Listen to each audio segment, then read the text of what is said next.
Good evening, everyone. Thanks for joining us. Here we are, day 1 of 2 of the Wyandot County Fair in Upper Sandusky, Ohio. We are way up there, aren't we, Tom? We are we're on our uppers and upper. We are. That we are.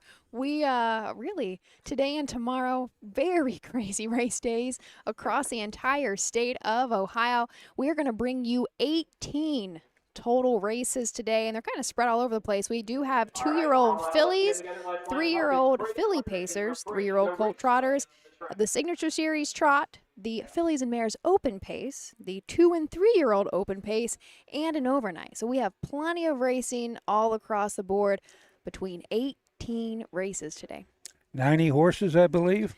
I've got 92. I do think we have 92. a couple scratches maybe later on in the card. I think you're correct. So somewhere around 90. 90 horses in today, representing about 43 trainers, I think. 43 trainers and umpteen. Well, it's the drivers. How many drivers we got today? I almost never count drivers because, like, Dan Noble was listed, and I don't think Dan Noble is going to be here. I was looking. He was listed in Scioto and in Lexington. Today and tomorrow, what have you. I said, I wonder if he's going to come up to Upper Sandusky. Yeah. Well, no. Well, we'll see, right? I do think we have a couple changes, but we're already ready for race 1. I'm going to turn it over to the post parade. Should mention, I think we're going to roll pretty quickly as we do not have wagering here. Race a purse $3,913. 2-year-old filly pacers, Ohio Fair Racing Comp sponsored by the First National Bank. Curtis Harper on the 5.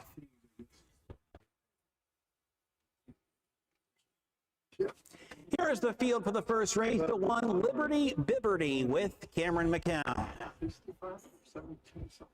2 Legendary Notice, Jeff Nysonger. 3 City of Fear into Pierce Henry. 4 She's So Fast, Hank Levan. And the 5 Cruise into the Pier, make the driver Curtis Harper in the sulky.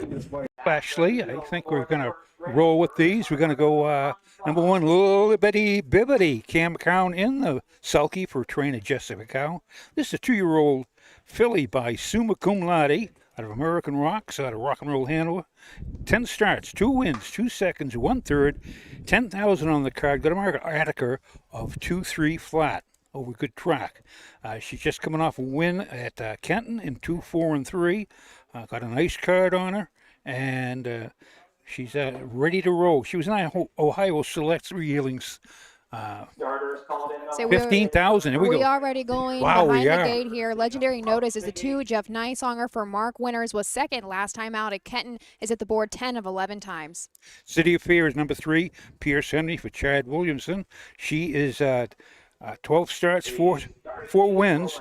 Got 29,000, 5,000. Market 57. Number 4 is She's So Fast. Hank Levan trains and drives. Actually had a break last time out, but 3 back was a winner at Lima. Almost $20,000 made. 3 wins and 15 starts. Number 5, Cruising to the Pier, Ron Stex.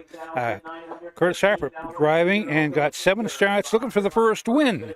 It might be here at Upper Sandusky in the Wyandot Fair. Here they are, and here's Ayers Ratliff to call the race.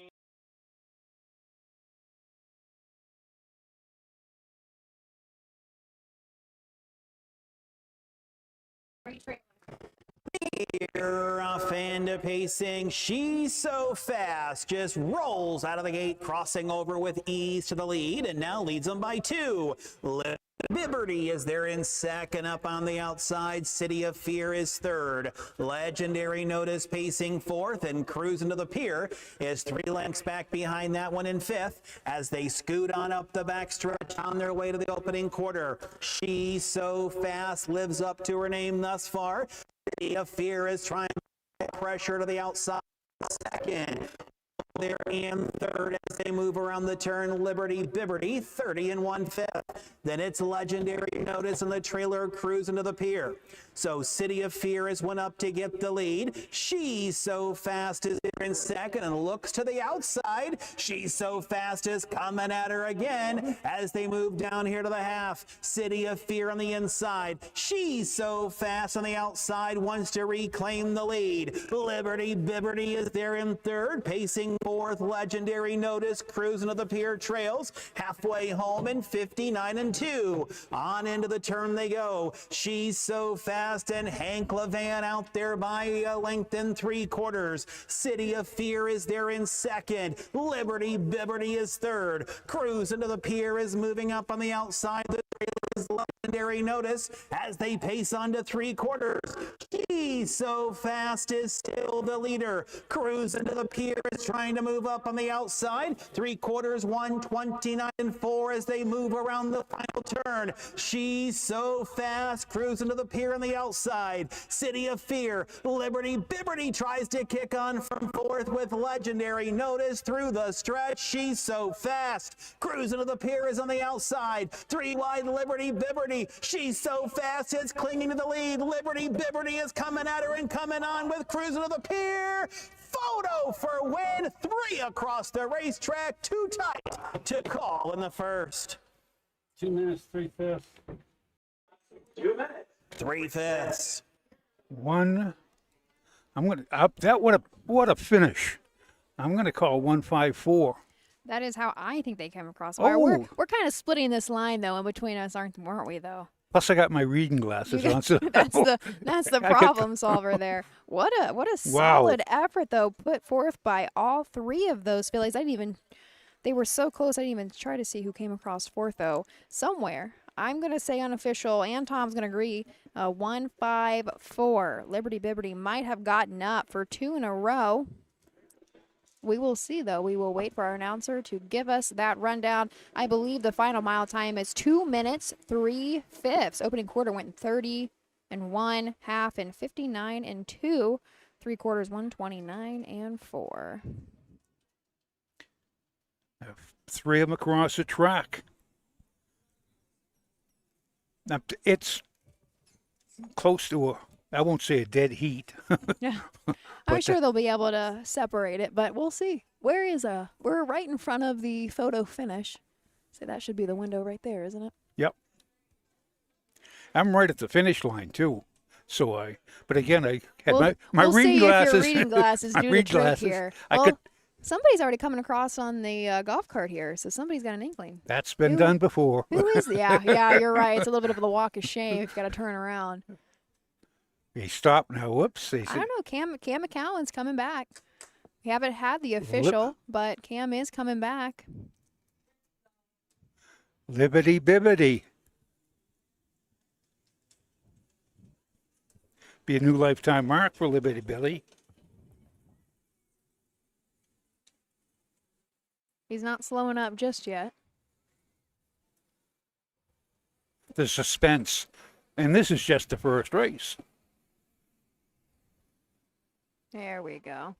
Still waiting for the official, but Cam assumed he won. Usually those guys, if you catch them right off the finish line, they know who won.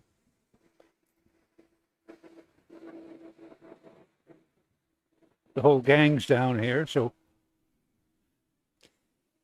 this was a 2-year-old black filly by Summa Cum Laude. Now 3 wins. Again, still waiting for it to be official, but we're assuming here they're letting him walk into the winner's circle. That'd be perfect. I'll hold it up for you. Back into the winner's circle. Well, do you want to? Winner of the first race, Okay. the one. Bibberty, a 2-year-old black filly by Summa Cum Laude. From America Rocks by Rock and Roll Hanover by Here's the Stock Incorporated.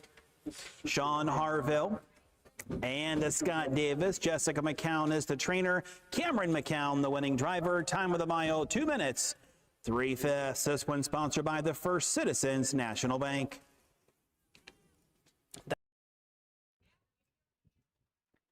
I have a feeling we'll go. Yep, here we go. Dairy Notice fourth. City of Fear was fifth. She's So Fast third, cruising to the pier second. 1:45.32, 30 and 1/5, 59 and 2, 1:29 and 4, 2 minutes, 3/5. With the lifetime mark. So here is, before we go to commercial, thank our sponsors. I'm going to try to give you the best view we can here of our photo finish. Clear winner there, and our one horse goes 1-5-4, as Tom and I thought we called it. It was pretty tight though for second and third, but it was our 5 horse that gets up. Wonderful. Race number 1 in the books. I think, Tom, we are in for some fast races tonight, not only on the mile time. There we go. Not only in the mile time, but we're just going to keep rolling right through them. Rolling right along. We've got 18. Rolling. 18 Hell to yeah. get through. So we are going to flip the page here. Race number 2 up next. First division of 2-year-old filly trotters, a field of 6. I do not currently have any changes. I did see a comment that the link was not working on Harness Racing Ohio for our program, so I got a message out to the team. Thanks for letting us know. We'll try to get that fixed for you shortly. But first, before we introduce you to the field, let's go ahead and thank our sponsors. Dublin Valley Farms, home of Volstead Sire of 2024 Ohio Horse of the Year, Sugar Instead. Also standing at Dublin Valley Farms, Slay, a promising young son of Chapter 7 and Coach K Hanover by world record holder Walner.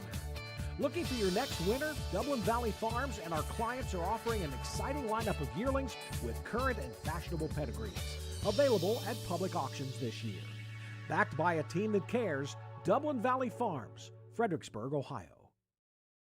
When you need supplies for your horse, one name stands out: Big D's. Since 1976, Big D's Tack and Vet Supply has been the equine experts you can trust.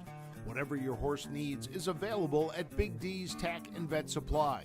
Visit the retail outlet in Streetsboro, Ohio, or order online at bigdweb.com for fast shipping. Most orders ship that day.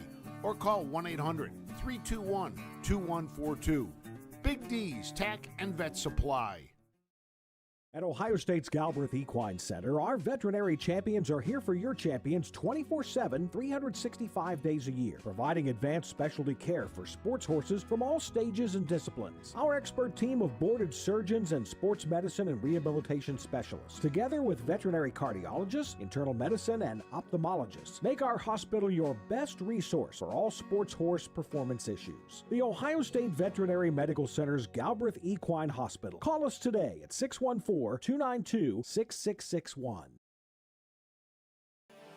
The roots of harness racing are born at the county fair. For over 150 years, people have gathered to watch horses battle it out for fame and glory. Catch the thrills this summer at an Ohio Fair Racing Conference County Fair. The OFRC races at 22 fairs in 20 Ohio counties. Trotters and pacers put it all on the line to be called the best in the Buckeye State. The Ohio Fair Racing Conference, where the path to greatness begins.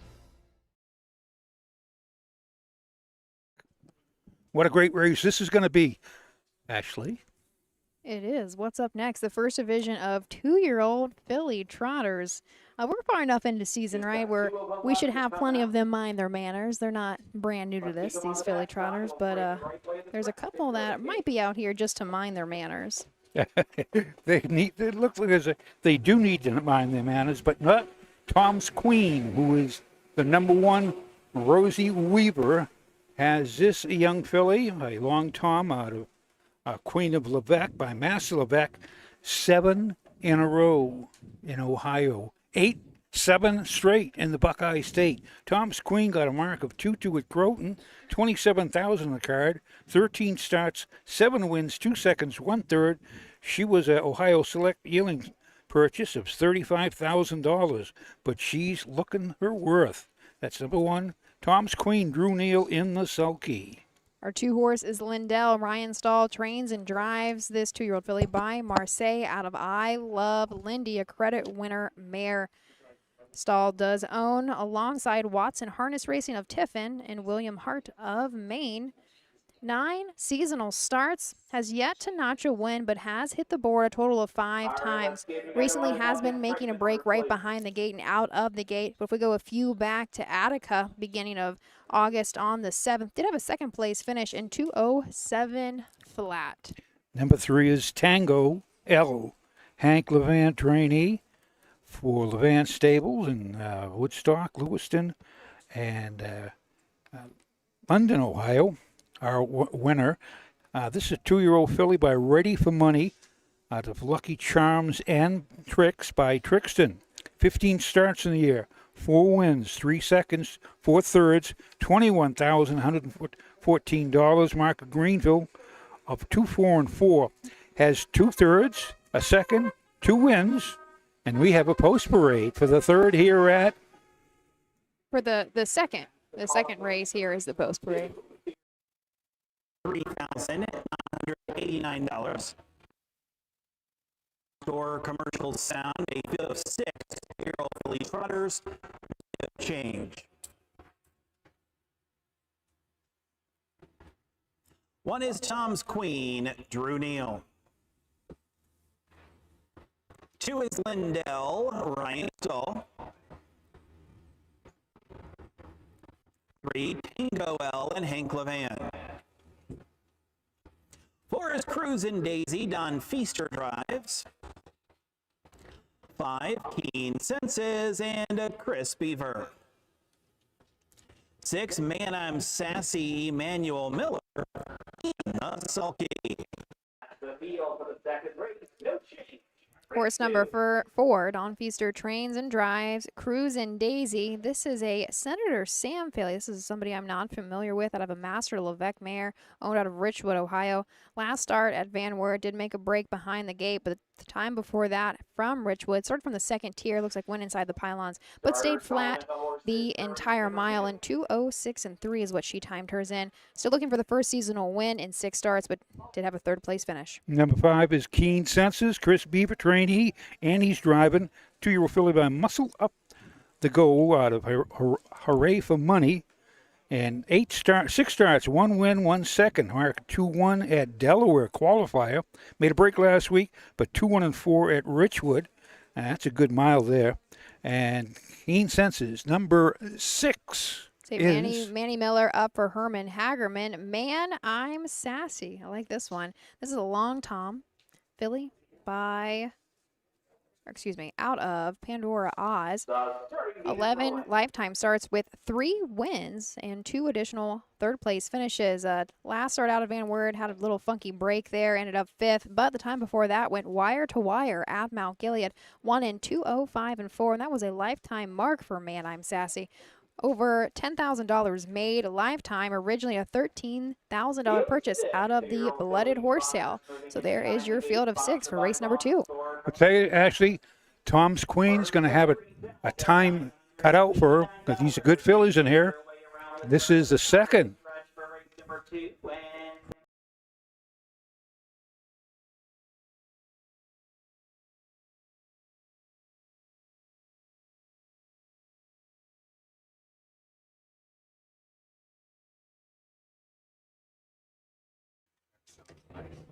They're off and trying, and it's Tom's Queen using that rail to her advantage up on the outside. Keen Senses, and Tom's Queen has made a break. Tom's Queen is off stride.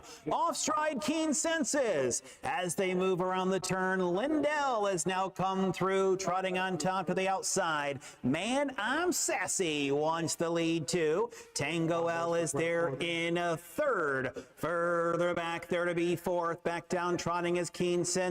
And it's Tom's Queen and Cruisin' Daisy. They went on by the opening quarter. They report there in 31 seconds. Man, and Manny Miller is out there on the lead. Over there in 2nd, Lindell as they move around the turn. In there to be 3rd comes a Tango L. Off stride again was Tom's Queen. as they trot down here to the half.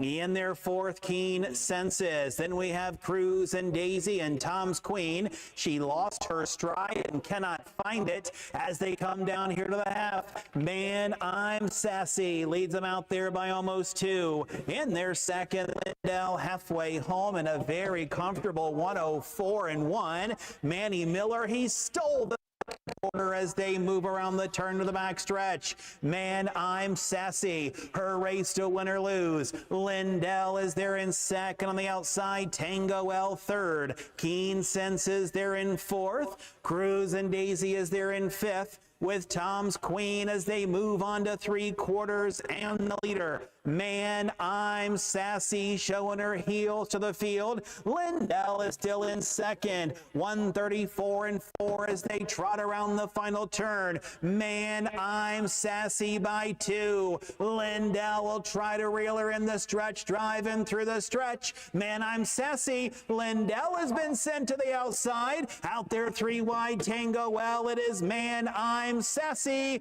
Man, I'm Sassy will win.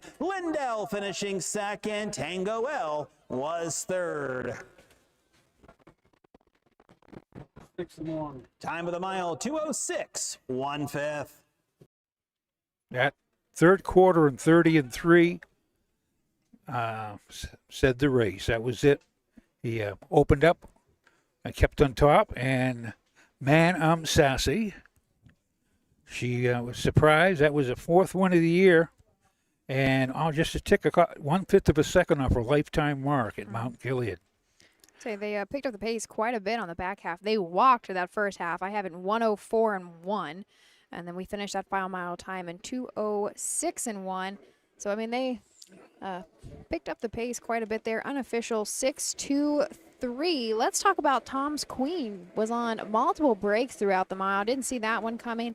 She has had, earlier in the season, well, actually just earlier last month, she had kind of a funky start up there at Napoleon. Not sure what happened to her, and that also made our 5. I think that made our 5 go off stride. Yeah. We'll see how the judges take a look at that. But what a horse in Keen Senses as well. She made up a ton of ground for Chris Beaver. Here 6-2, is 6-2-3, just for me. But 3 official. Here is Manny Miller in the sulky. That would be the prohibitive favorite. Would be Tom's Queen, but you never can tell. 2-year-old filly trotters, and she does show the break at Napoleon, but came back.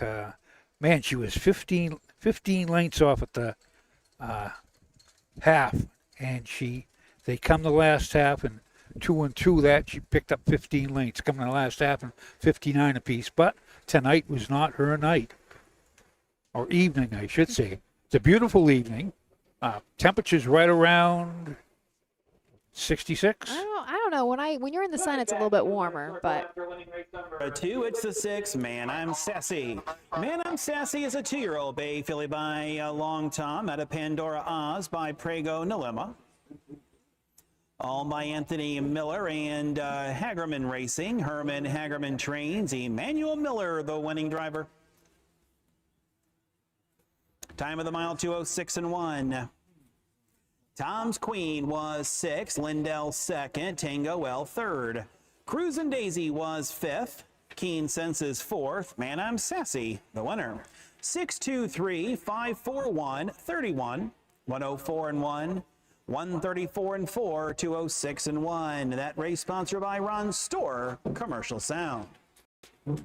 So Race with number 3. With the mile in 2:06-1, almost a new lifetime mark, an upset, and great miles so far. We shall return to Upper Sandusky and the Wyandot County Fair after these messages. Midland Acres is proud to stand the prominent stallions, TCI, Long Tom, Ready for Money, Monty Mickey, Summa Cum Laude, and Bit of a Legend. With such great pedigree and speed in the stallion barn, Midland Acres will provide a diverse group of top yearlings in the sale ring for 2025. Visit us this fall at our consignments at the Blooded Horse Sale on August 26th, the Ohio Select Jug Sale on September 12th, and the Lexington Select Sale on September 29th through October 3rd. Let Midland Acres' experience in the industry lead you to the winner's circle. With more than 300,000 horses in Ohio, the economic impact of the equine industry in the state is over $2.8 billion. Much of that value comes from standardbred horse owners, breeders, trainers, and drivers who participate in the sport of harness racing. The mission of the Ohio Harness Horsemen's Association is to preserve, protect, promote, and serve the entire standardbred industry in Ohio and beyond. To learn more about the Ohio Harness Horsemen's Association, go to OHHA.com. That's OHHA.com. This September, the thrill returns to Delaware, Ohio. It's the Little Brown Jug. World-class harness racing, heart-pounding action, and unforgettable fun. Join the tradition. Feel the roar. Be a part of history. We have several hospitality and ticket options, including the new Jug Social Club. Please visit littlebrownjug.com or call 1-800-DEL-FAIR. The Little Brown Jug, where champions are crowned. Wallem Racing has been racing and breeding winners for over 5 decades, specializing in the development of young horses racing in Ohio. We are currently looking for new partnership opportunities as the fall sales approach. Our facilities feature a half-mile all-weather track, a sand track, beautiful turnouts, and everything that is needed to set your next quarter filly up for success. Want to own your next resource and have fun doing it? If so, contact us today and join in on the thrill of Ohio harness racing.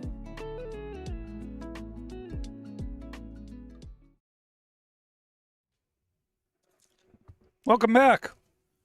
Official temperature, I just double Did you checked. check? 74 degrees. I say we're nice and shaded in this grandstand. I couldn't remember. I was like, I don't think I've ever been to Upper. We race here. I've raced, my family's raced here in this circuit for a really long time. I was like, I don't think I've ever worked it. And I was like, no. Once I pulled up to the fairgrounds, I was absolutely here last year, I think, with you, Last Tom. year, yeah. Yeah.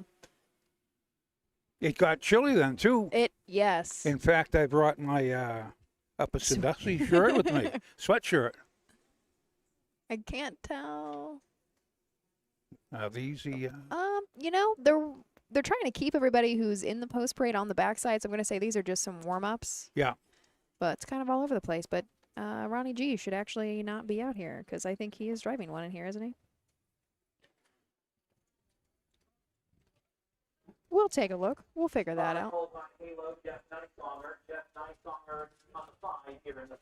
There you go. Yeah, there we go. So a couple changes that we will get through. I think Ronnie is driving one. I thought I heard. Yeah, Pierce is on the 6, and then Ronnie G should be driving maybe the 2-horse. 2, yeah. All right, so a couple changes. I am aware that we are not able, you guys aren't able to access that program. Apologies for that. Not sure what's going on. I did get a message sent out to the team, so we'll go try to get that free for you. That's available for download on Harness Racing Ohio, but it is just not quite up there yet. Apologies for that. But as far as our program changes go and our graphics, I think Charles Little is to drive the 1, Western Sky. Charles Little on the 1. Ronnie Gillespie on the 2, Sweetens Cove. And the 5, Hold My Halo, is Jeff Nysonger. Again, let's keep them on the back stretch so that we can spray the right. We should probably, you want to get rolling, Tom? We might as well until they give us that bugle. There's more horses out here, but they'll be coming out. Number 1, Western Sky. Ryan Stahl is driving for Terry Henry. This is a 3-year-old filly by, let me get the glasses. Got 3 sets of glasses, and none of them work. But 3-year-old filly by Big Bam Ray, and of Western 6 by Western Hanover. 7 starts this year. Hasn't hit the board, only got $1,297 on the card. Shows breaks, did pace in 2, 3, and 1. In fact, in Oak Harbor, pacing 59 and 2, but that was way back on the 13th of July. Joyce Wagner owns the filly, and that's number 1. Ryan Stahl driving. That's I should say. Excuse me. Charles Little Yep. is back in the sulky. on number Western Sky. Number 2 is We have Ronnie Gillespie, I believe, on the 2 Sweetens Cove for Robert Brooks. This is the Ponderosa filly. 18 seasonal starts, still looking to notch a win, but had a pretty decent year last year as a 2-year-old.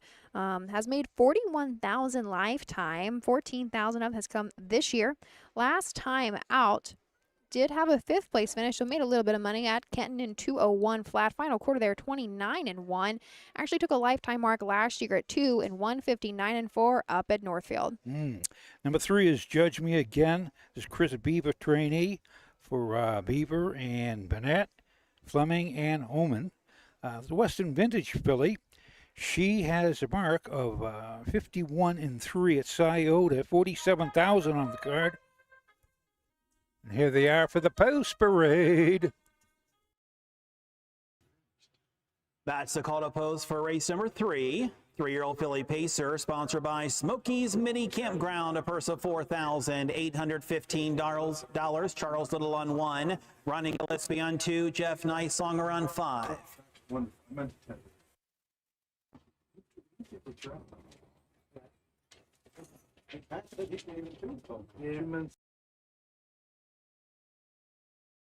Load 1, Western Sky. Driver change to Charles Little. Ronnie, again, you're the 2, you're not the 1. We like to parade them in order. 2 is Sweetens Cove. Make the driver Ronnie Gillespie. 3, Judge Me Again, Clifton Bell. 4, Call Me Over to Hill, Rod Allums Jr. 5, Hold My Halo. Driver change, Jeff Nicelonger. And the 6, Granite Ridge Lady, Pierce Henry. In the sulky. That's the field for race That number 3, Charles Little on 3, Judge Me Again, Clifton Bell is in the sulky. This is a Buckeye Classic, 24,000 she cost. This year alone, she's picked up 47,000 lifetime, $59,400. 25 lifetime starts. That's talking over $2,000 a start. That's good. That's a nice filly. All right, so and look at her lifetime mark there. She set at a handful back end of July at Scioto Downs in 151-3. Remember, this is a Chris Beaver. He's usually our trotting man. This is a pacing division though. I'm surprised she isn't free-legged. Number 4 is We've got Call Me Over the Hill. Jamie Weller trains Rod Allums Jr. in the bike. This is a racing hill coming right off of a win at Wasion in 2:01. Final quarter, 28-4. Call Me Over the Hill did not start at all as a 2-year-old, 15 seasonal starts. Here is a sophomore with 2 wins, 6 seconds, and 3 third-place finishes, $19,000 made. Number 5 is Hold My Halo. Jeff Nicelonger is now driving for trainer Brian Georges. And Myron and Sharon Coester of Sydney, Ohio, own this 3-year-old filly by Fear the Dragon.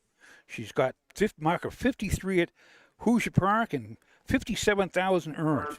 Number 6. The 6 is Granite Ridge Lady, Pierce Henry, and the bike for Chad Williamson, coming off of a 3rd place finish at Van Werton, 2:01-4, 15,000 made lifetime, 9 starts this year with just a single win. They're off and pacing along the inside. Sweetens Cove looks for the lead. In there to be second comes Judge Me Again. Hold My Halo is nestling in their 3rd. Call Me Over to Hill is pacing 4th. In their 5th, Granite Ridge Lady. And Western Sky is the trailer as they maneuver on up the backstretch. So Ronnie Gillespie has the lead with Sweetens Cove. Judge Me Again as they're in 2nd. As they move by the opening quarter, they report there in 29-1, and up to get the lead, Judge Me Again. Sweetens Cove is now in the pocket as they swing around the turn. Now to the outside, Call Me Over to Hill starts a first up journey. Inside then comes a Hold My Halo, then to the outside, Granite Ridge Lady, and Western Sky says, hey guys, wait for me, as they come down here to the halfway mile mark of the race, and the leader, Judge Me Again, right there in second. Sweetens Cove on the outside. Call Me Hill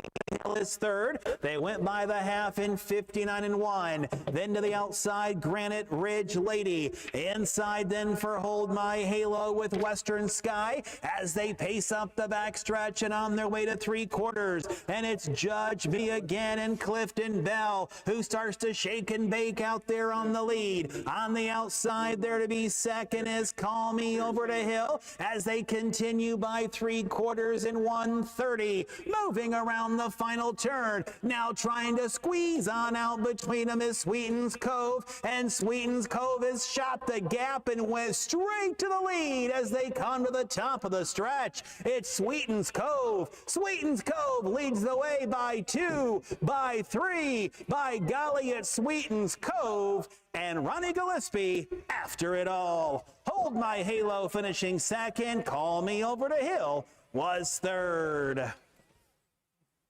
59-4. Time of the mile 1:59-4.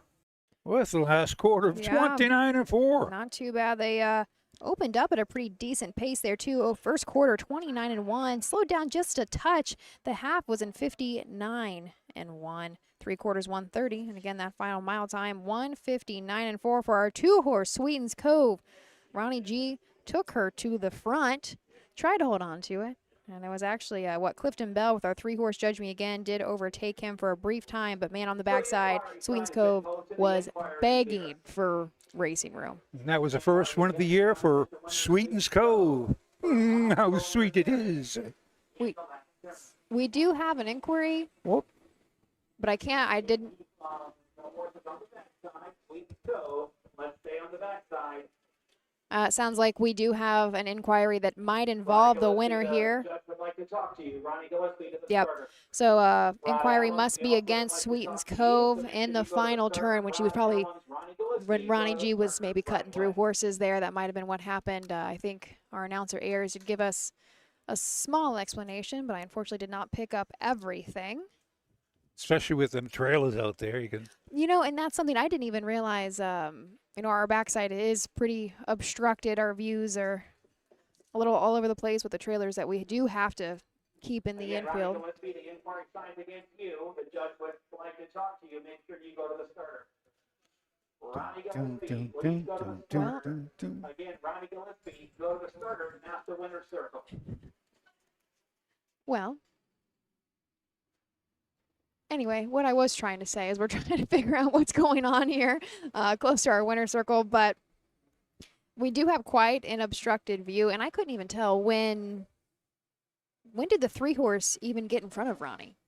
I must have missed that move, and I don't know if it happened behind a trailer or if I just wasn't paying close enough attention there. I will say this is better than the previous years I've been here. You get more review. We did last year. You couldn't even tell where the 3/4 pole was. Mm-hmm.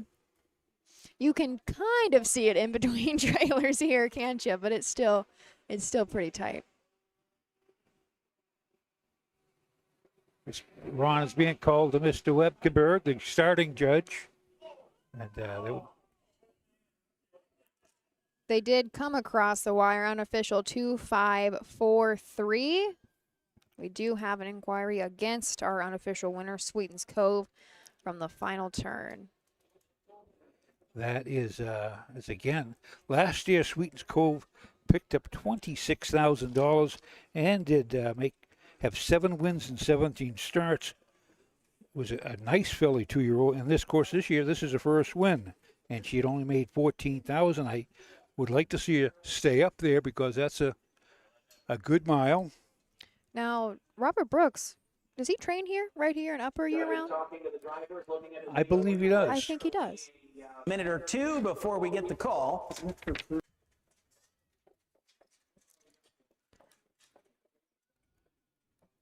So it's going to be just a moment till we go official here. But Ayers is still calling out the next race. We are just trying to push on through, but we do not have an official winner for race number 3. Sweetens Cove is still going to hang out. Man, she's revved up and ready to go still, isn't she? I think as soon as we're just going to go pop, pop right to the Yep. the break because but the suspense, or the intrigue, the mystery. I was actually kind of surprised to see. So Pierce Henry was originally listed on our 2 Sweetens Cove, but he did choose the 6 in that last race. For Chad Williamson, he chose to drive the 6 over the 2. That's a duo. Pierce Henry and Robert Brooks, that's a duo we do see often and do quite well at any of the county fairs, but I'm pretty positive this is where Brooks is based out of, is Upper Sandusky. See if we have anybody, any of our fans around that can we. Well, No. here's one of our judges coming back, and Ronnie is driving the golf cart back to the horse. Ah, gotcha. You're going to watch a replay?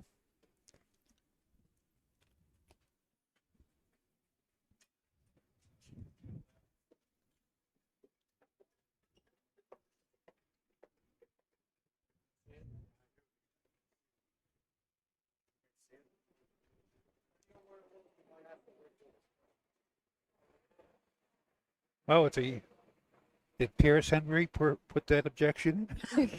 I actually don't know who did put the Possibly. objection up. Ayers might have originally announced it, and we didn't hear it as we were yapping away over here, but gonna take just a We never moment. yapped, Ashley. We Oh, discussed never, stuff. never. Discussed stuff. I know, Tom. So I've been working for OHHA for 4 years now, in some capacity, right? Been working for them for 4 years. And You were my very first person I ever did a live broadcast with. I know. And look, this is the first time all year we've worked together. Yes, it is. I Yeah. know, crazy. Of course, I've done about 2 or 3. I remember. So it was at Hilliard. My very first broadcast was with you, and it was at Franklin County Fair in Hilliard. And if you remember, so I also knew nothing at the time as far as how to talk on with a mic and things of that nature. And we had an accident with Flying Ryan. Do you remember this? Yeah. And I think might have been in the final turn, coming into the final turn. You remember it, don't you? And we had to sit on air. I do. I think I abandoned you at one point to interview You somebody. did. You did, which And was fine because I couldn't really talk that much at the time anyway. I just yap away. That's it. But the thing was I did like I was Skip Hoovler, and the microphone didn't work. Oh, and so we didn't even realize. So that you the were... next day, Steve Bates had said, "You and Tom were talking. What were you and Tom talking about?" Skip says, "I don't know." So that was like, oh God. But it's been like you look back, and of course all our fairs melded together. We did so many. So yes, you do. I know this year I've picked up a lot more fairs than I have in years past. I've always done maybe 2 or 3 a week, but this year was like 4 and 5 a week. Was pretty insane. But it's been fun. I think we might have an official in just a moment, so we'll keep our ears tuned till our PJ does get back to the announcer's booth and makes a final decision. But Tom, we only have I think there's a total of 8 more fairs left. Total of 18 race cards. Of course, 5 of those come from Delaware. 5 days at Delaware. So we are really getting towards the back end of it, and this has been a very long season. I just don't know where the year went. I really don't. It went quick because I turned around and we're looking at our huffs, and like we only got a few pages left in there. Mm-hmm. Yep. I know Ash. During the first day of Delaware, will be the second Sunday. Monday I'll be doing Ashland, and we got a double header up there. Myself and Jeremy Moore. Okay. Yep. Jeremy Moore, no less. Jeremy Moore. And so and then they got 5 days of Delaware, and then we have Dover. Help me out in this, Ashley. Dover. Tom, I'm going to be honest with you. I think we're going to come back on the official here. So I was trying to pay attention to our infield. I don't even know where's next. I don't know what's next. Tomorrow I'm at Old Washington. That's where I'm at. And that's a one-day card, so we've got a total of 15 going behind the gate there. There are a lot of races all over the state tomorrow. Rod Cooper. Here we go. Please, it has been determined after talking to the drivers and viewing the video that Sweetens Cove was guilty of interference. Good job. Forcing the 4 wide. The 5, Hold My Halo. You are invited to come back to the winner's circle. We've got word you're not coming back, but the new call here is a 5-4-2 new call, race 3. Western Sky was 6. Wheaton's Cove was first, place 3rd for interference after 3/4. Judge Me Again 4th. Call Me Over to Hill was 3rd place 2nd. Hold My Halo 2nd place 1st. Granite Ridge Lady 5th. 6, 1 place 3, 4, 3 place 2, 2 place 1, 5 on the bottom, 29 and 1, 59 and 1, 130, 159 and 4. There we go. So we do have a new call. We are going to go 5, 4, 2, 3 now for what would be a superfecta if we were wagering. So the 2 horse originally was first place, now 3rd, was found in violation. So new call, we're going to go 5, 4, 2, 3 for the 3rd final mile time, 1:59 and 4. I'm going to say we're going to pick up the pace because that took up quite a bit of time here. So race number 4, just a field of 3 coming up next is going to be our 3-year-old colt trotters, one and only division. In Ohio, Hickory Lane Farm has the stallions you are looking for, like What the Hill, Uncle Peter, and In Range, as well as Branded by Lindy, Jug Winner Luz Pearlman, Racing Hill, and Guardian Angel Oz. Hickory Lane will offer a host of Ohio sired yearlings this fall, including 6 by In Range, 5 by Uncle Peter, 4 by Guardian Angel Oz, and 1 by What the Hill. Find out more at hickorylanefarm.com. Have you heard about Bob?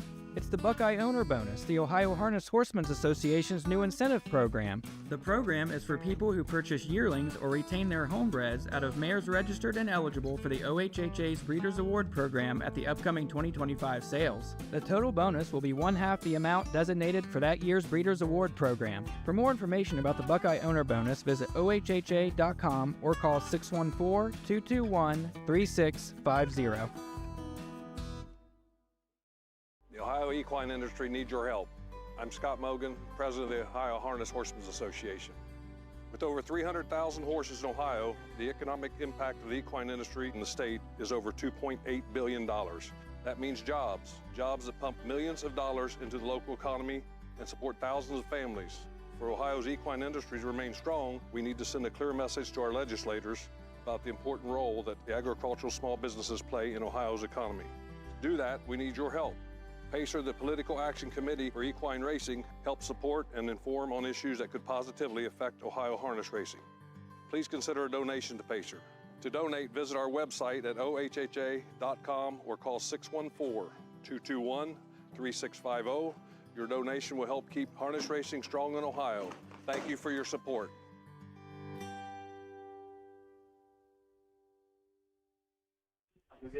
Thanks for joining us. Already headed into race number 4 on the evening. We would have been there sooner, but we had quite a long inquiry there for race number 3. But everything is already out for race 4. Just a field of 3 for this one and only division of 3-year-old colt trotters. Purse of $12,735. This is a nice time to have your 3-year-old colt trotters staked to the OFRC, isn't it? Oh, yeah. $12,735. Ooh-wee. Number 1 is What's Shakin' with Ron Gillespie. Ron Gillespie trains for Bill Donovan of Delray Beach, Florida. Wonder if that New England is watching us here from Ohio.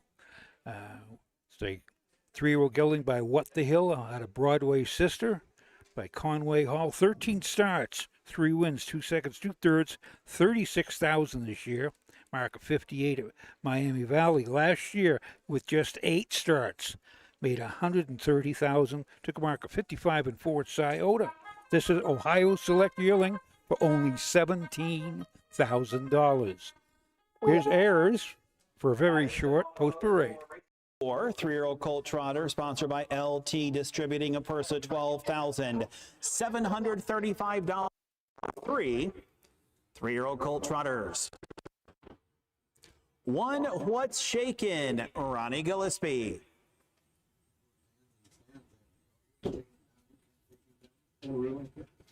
to Silverton, Drew Neal. Well, I agree with you.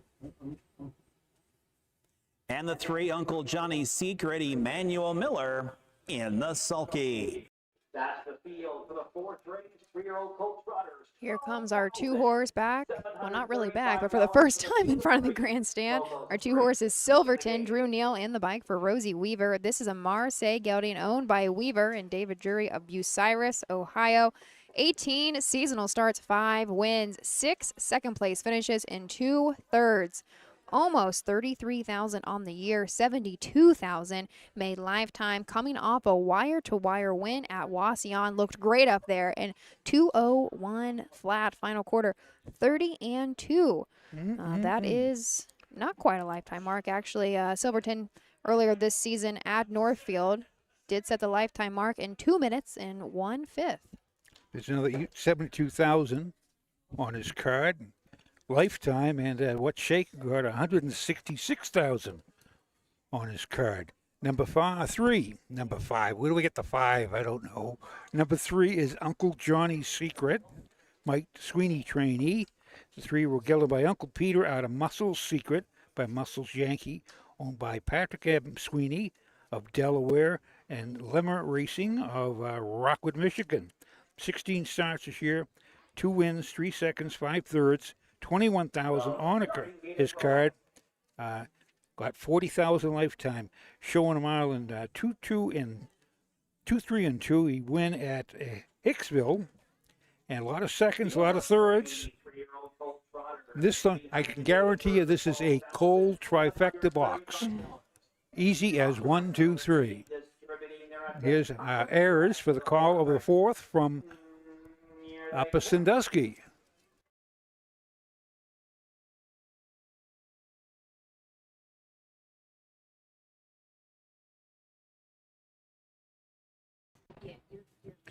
They're off into trotting where Silverton is trying hard for the lead. What's Shaken is there along the inside, and What's Shaken has went off stride in their next Uncle Johnny's Secret. They straighten away and they move on to the opening quarter where Silverton and Drew Neal is out there hot to trot by 2.5 lengths. Uncle Johnny's Secret is on the outside. What's Shaken is back down trotting in 3rd. They go by the opening quarter where the Marseille gelding is on top. It is Silverton. Gets him there in 4/5. What's Shaken is there in 2nd. Uncle Johnny's Secret is now back to 3rd as they scoot off the turn and travel down here to the half. And Drew Neal is trying to rate the 2nd quarter here. He's got to the field 1.5 lengths. What's Shaken is there in 2nd. Uncle Johnny's Secret is 3rd as they move here by the half where Silverton is at the head of affairs by 1.5 lengths. Half 1 minute 2/5. What's Shaken in 2nd. Uncle Johnny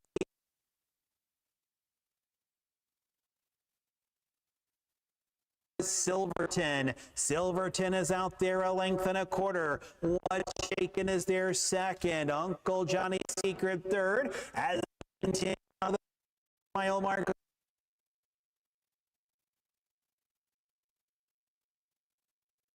In 2nd, Uncle Johnny's Secret 30 2/5, and now the race is on as What's Shaken has been sent to the outside, up and after Silverton. They're at the top of the stretch. Silverton turns first on the outside. What's Shaken is trying to get there. Uncle Johnny's Secret is 3rd. It's Silverton on the inside. What's Shaken outside. What's Shaken on the outside comes on to win. Silverton their 2nd. Uncle Johnny's Secret was 3rd. Time of the mile, 2 minutes, 4/5. With the last quarter, 30-2. The last half in 1 minute and 2/5. So they were stepping there a little bit. That's not a bad mile at all put up by our 3-year-old colt trotters. 2 minutes, 4/5 across the wire. We go 1, 2, 3. Easy as 1, 2, 3. Great mile by What's Shaken after that bobble. You know, since I've been here, that first turn, for some reason, a lot of horses have a tough time handling it.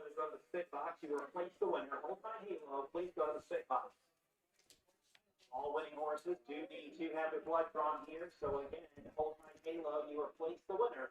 Take that horse to the spit box. For What's Shaken, a slower 3-year-old season. Sometimes it's hard to come back, especially as, you know, he was just a fantastic producer last year as a freshman, came out swinging.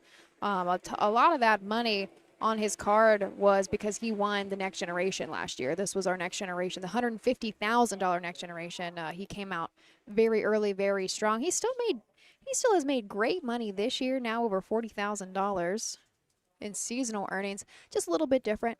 You know, he's been quite often at the fairs, not necessarily the pari-mutuels. He started a little bit in the Buckeye Stallion Series, but last year he was a heavy hitter on the Sire Stakes program. And he does so a break, 3 starts back, but still trotted 55-2 in the Buckeye Stallion Series. Distributing, it's the one, What's Shaken. What's Shaken is a 3-year-old bay-goated son of What the Hill, out of Broadway's Sister by Conway Hall. By W.J. Donovan, Ronnie Gillespie trains and is the winning driver. Time of the mile, 2 minutes. Fifths. What's Shaken, the winner, Silverton second, Uncle Johnny's Secret third. 1, 2, 3 on the bottom, 29 4. 1 minute, 2 fifths. 1:30 2 fifths. 2 minutes, 4 fifths. Let's bring him on the track for the 5th race. Say we'll hang out here for just a moment. We are official. We'll make sure you can get a view of this winner circle, though. That is driver and trainer Ronnie Gillespie. That's going to be now officially his first win on the card.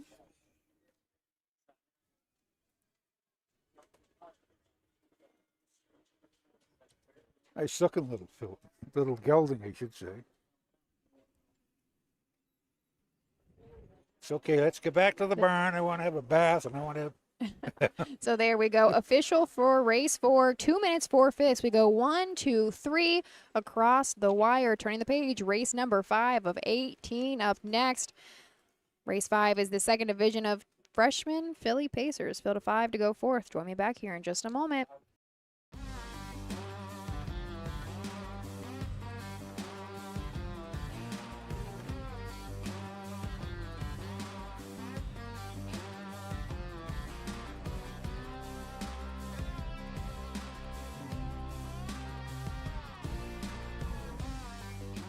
Do you want your horse to shine in the winner's circle? Feed DAC Oil. It makes a world of difference.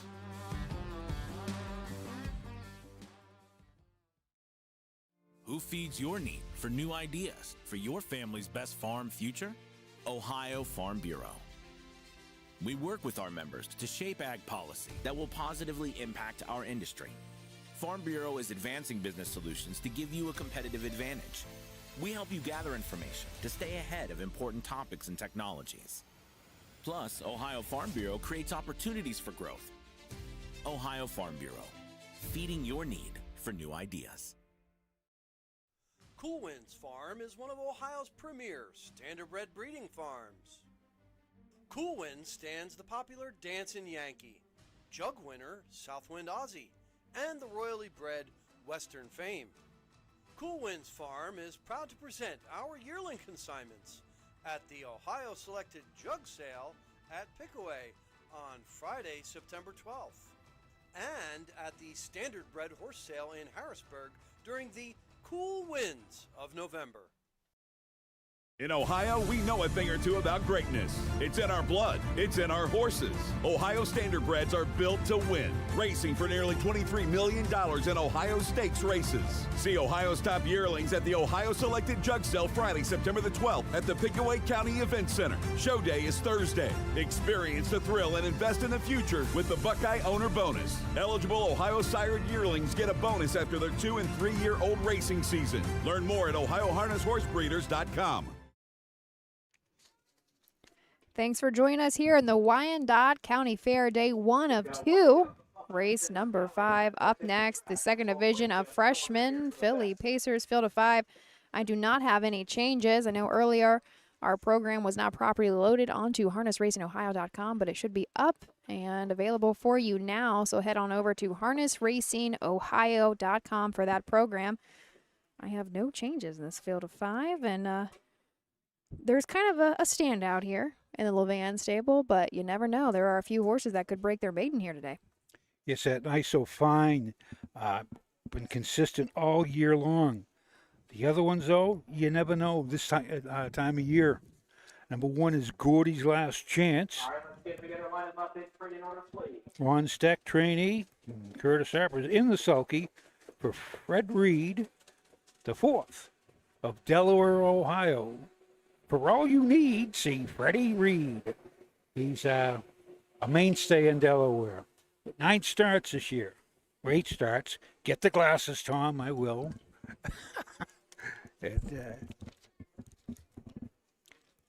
Hasn't hit the board. Got 29 under the card. Has paced in 2, 3, and 4 last week. That was the best. The mile went in 59-1 at Walsion. But Gordy's Last Chance might be Gordy's first chance. Number 2. See, I do think they're coming around for the post parade, so I will hold off just a minute on introducing Me So Fine. Because we're going to get the bugle here in a moment. I just know we are once ARC is where they're at, because they are coming in front of the grandstand here shortly. Are those them? Yep.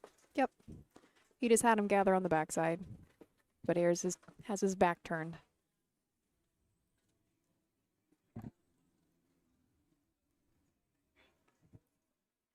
Ayers.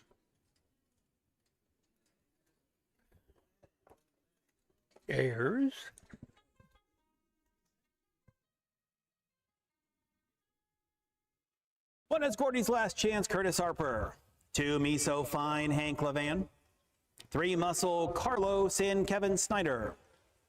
4, Yankee Moonlight, Ed Conrad. And the 5, Cinder Kelly, Ronnie Gillespie. In the Our 2-horse Me So Fine, Hank Levan, trains and drives his Me So Fast filly, owned by Winchester Bay Acres of Orlando, Florida. Had a second last time out at Walsion in 2 minutes and 1/5, but before that, had a nice mile at Mount Gilead. Was a winner there by over a length in 2:02 and 4. $21,000 made lifetime in 15 starts. Has had 5 wins, 4 seconds, and 4 third-place finishes. That is 13 for 15. It's going to be so fine. Is one of the better ones this year.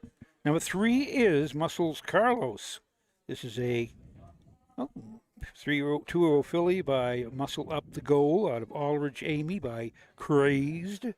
Owned by Kimberly A. Daly. Trained by Kimberly A. Daly of Mechanicsburg. Driven by Kevin Snyder. Is that Uncle Snyder? No. We call Muscle Carlos, though. She's obviously trotting bred. We call her a trotter pacer. She didn't want to trot, but she'll go with them. She'll pace. Put a pair of apples on her. She has. She's paced in 2, 4, and 2. 7 starts this year. No wins, no seconds. 2 thirds, 2,700. And she was a Buckeye Classic of 7,000. Muscle Carlos. I was saying that's trotting bred. It is. You'd be right, Tom. She's made a little bit of money this year. You can't complain too much. But our 4-horse is Yankee Moonlight. Ed Conrad trains and drives. This is a Yankee Cruiser mare out of Always Sunday. A Liz, I don't know that stud. Liz Maria? Maria. Liz Mara. Mara. Okay. Is owned out of Michigan, Gem Stables of Hudson, Michigan. Last time out, despite a break behind the gate at Wasion, ended up 3rd, back by not quite 2 lengths in 2 minutes and 1/5. 8 lifetime starts. Still looking for the first win, but 3,900 made. She's got 5 thirds. So number 5 is Cinder Kelly, the 2-year-old filly by Well Said out of KJ Hanna by Real Desire. This is 1 start. This is 2nd lifetime start. She made a break. That was all in 3 breaks in the mile last week at Van Wert. Ronnie Gillespie is in the sulky for Leslie Joyce. The owner is Phil King of Windham, Ohio. Incidentally, that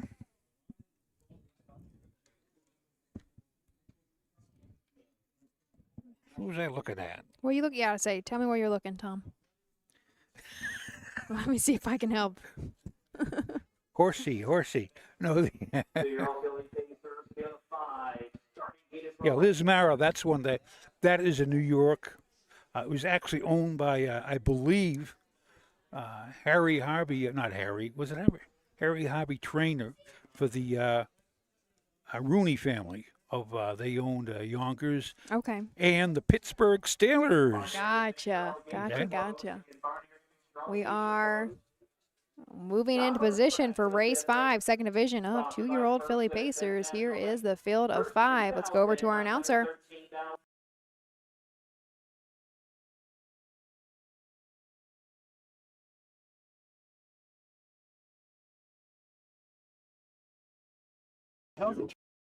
They're off into pacing. Me So Fine goes out for the lead. Gordy's Last Chance there in second. Muscle Carlos in third. Pacing in fourth comes Yankee Moonlight in the trailer. That's Cinder Kelly as they move around the turn to straighten away into the backstretch. And the leader, Me So Fine, and Hank Levan in their second. Gordy's Last Chance. Curtis Harper right there in the pocket. In there to be third comes a Muscle Carlos and Kevin Snyder. Then it's Yankee Moonlight and Ed Conrad. Ronnie Gillespie can see them all with Cinder Kelly. They win. The leader is Me So Fine in 32 and 4. Very comfortable opening fraction here for the leader, Me So Fine, in their second. Gordy's Last Chance. It's a Muscle Carlos in third, Yankee Moonlight fourth, and Cinder Kelly still fifth of the 5. No action here as they come down here to the halfway mile mark of the race. Me So Fine is out there and on the lead. Now to the outside, Muscle Carlos is now second and on the move. Inside, Gordy's Last Chance by the half. Pedestrian 104.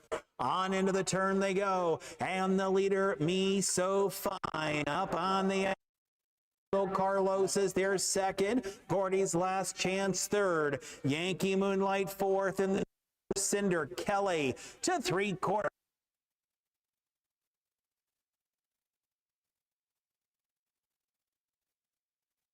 Muscle Carlos is on the outside with Yankee Moonlight and Cinder Kelly 3/4, 133 and 4. Moving around the final turn, and now Hank Levan says, let's go on Me So Fine. Trying to rally from the clouds, Yankee Moonlight as they swing into the stretch. It's Me So Fine. Outside, Yankee Moonlight is their second. They slug it out for third as they come down to the wire. Me So Fine to win. Yankee Moonlight second. Gordy's Last Chance was third. 2:03 and 3. Time of the mile, 2:03 and 3. Last half, 59 and 3. That was a training mile there for Me So Fine, wasn't it? Just 2:03 and 3 for our final mile time. I think we're going to go unofficial 2:4:13 across that wire. Absolutely. I always get a kick when they say it was a pedestrian 104. Yeah. I couldn't walk down there. not too many people. But Me So Fine, picking up her 6th win of the year. Hank Levan. Hank is in second place for the driving, but Drew Neal, every time Drew Neal, I should say, excuse me. Yeah, Drew Neal. Yeah, Drew, you're right. I think he should be leading. He should be up like a 130, 100. Well, I'm not sure. I know last week he set the new record. So previously, Ronnie G a couple years ago was our fair driver. He had 120, 119 or something like that. But, and Drew just last week hit over 120. Yeah. And I think he might have been at Worcester earlier today, and now he's here today, like here this evening. So he's probably added quite a few wins, I'm sure. Every win he takes is a new record. Yep. Of a new high watermark. This was the slower division of our filly pacers. We've just had, of course, just 2 go forth. Our winner here, Me So Fine, goes in 2:03 and 3. Previous division went in at 2 minutes and 3/5. Me So Fine, a 2-year-old bay filly by Me So Fast, out of Safe from Terror by Western Terror, owned by Winchester Bay Acres. Hank Levan is the trainer and the winning driver. Time of the mile, 2:03 and 3. This one sponsored by the First Citizens National Bank. Gordy's Last Chance was third. Me So Fine the winner. Muscle Carlos fourth. Yankee Moonlight second, Cinder Kelly fifth. 3-1-4-2-5 on the bottom, 32 and 4, 104, 133 and 4, 203 and 3. Good mile. So that's the fifth race here at Upper Sandusky, and we shall return to the sixth race trot. This is 2-year-old filly trot first of $3,989. There are 6 in it to win it, and we shall return. I think we do have a scratch. We're scratched down to a field of 5 for the 6. Yes, it is. You are. I got that right there. So join us back here in just a moment. Own a little and love it a lot. TheStable.ca is an award-winning fractional ownership operation. Buy as little as 1% of a racehorse and experience 100% of the thrill. TheStable.ca makes ownership easy, accessible, and affordable. Communication and customer service are at the heart of everything we do. Get started at TheStable.ca.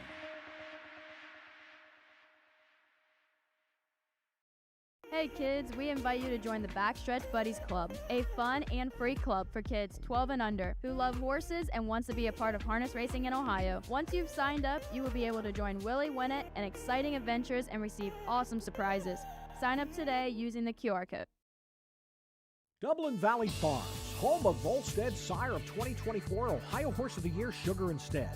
Also standing at Dublin Valley Farms, Slay, a promising young son of Chapter 7 and Coach K Hanover by world record holder Walner. Looking for your next winner? Dublin Valley Farms and our clients are offering an exciting lineup of yearlings with current and fashionable pedigrees. Available at public auctions this year. Backed by a team that cares, Dublin Valley Farms, Fredericksburg, Ohio.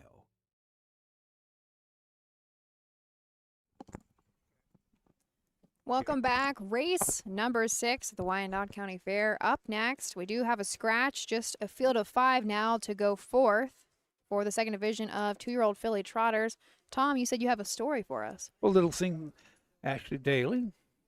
How you pronounce the last name again? Yeah, Daly. Call me Daly. Daly. Just call me Daly. He's just got a little Schwarzenegger. Wait a minute. Oops. No, the funny thing now is, I said your uncle. And you said, now, which uncle? Well, you got an uncle. Now, I've got a few uncles. I know you got a lot of uncles.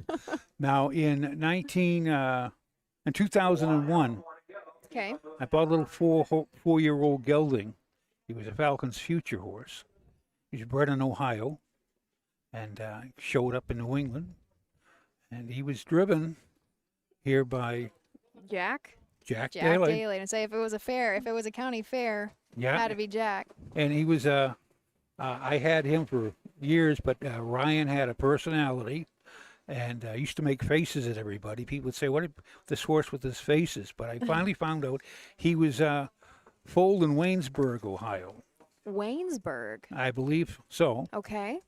And I said that was a town in what they were sort of famous for having an axe murderer.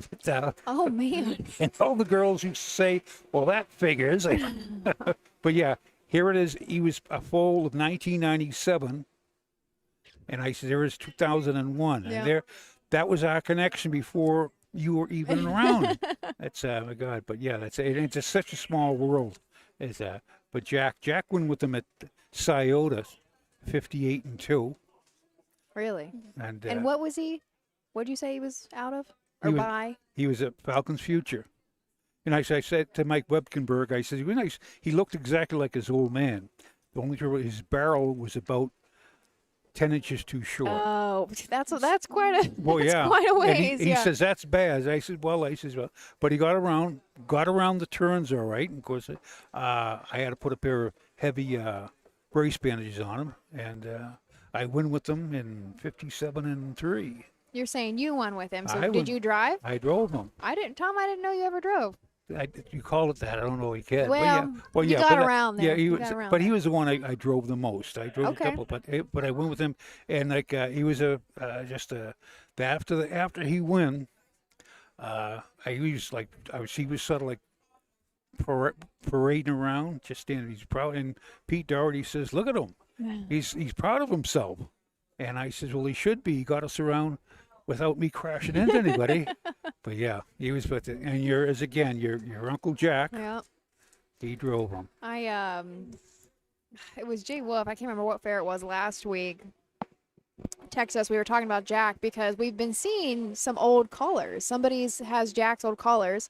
Has been warming up at some of the county fairs, and we were up at Wasion. I was like, oh my God, is that Jack Daly? And I didn't even know he was going to be there, but it wasn't Jack. Somebody's using his callers, and so we started talking about him on air. And I think Jack was the fair driver before we really started keeping track, of how many wins they had. And I think Jay Wolf texted me or the group and said that he was the leading driver up until 2018, maybe? Yeah. Jack he was a staple in any of these county fairs before, Jeff Neisonger was the king of the fairs, before Ronnie Gillespie made his move up here, before Drew Neal, before Manny Miller, all the people that are such staples now. It was Jack Daly. And he drove for Mark Winners. Yep. Drove for your dad. Your dad. And but yeah, he was a good driver. And the only one thing, we was coming by my tent one time, and he says, Jack, get over here. I want you to play text trivia. Oh. I ain't gonna. Yeah. Well, trust me, if you talk to the Dailies long enough, that probably made a lot of sense. They were all pretty similar when it came to that. But I think we're already gathering on the backside. So scratch down to a field of 5. The 4, Dublin's Dina, is going to be withdrawn here. But race 6, purse of $3,989. Second division of 2-year-old filly trotters. The first division went 206 and 1. There are some nice fillies in here. I think we could possibly, if everybody minds their manners here, we could definitely beat that divisional time. Definitely. Lynn Range is going for 9 in a row. And she's a Herman Hageman trainee. He has 10 starts, 8 wins, 30,000 on a card. Mark of Northfield, 59 and 2. His post parade, we'll talk about him.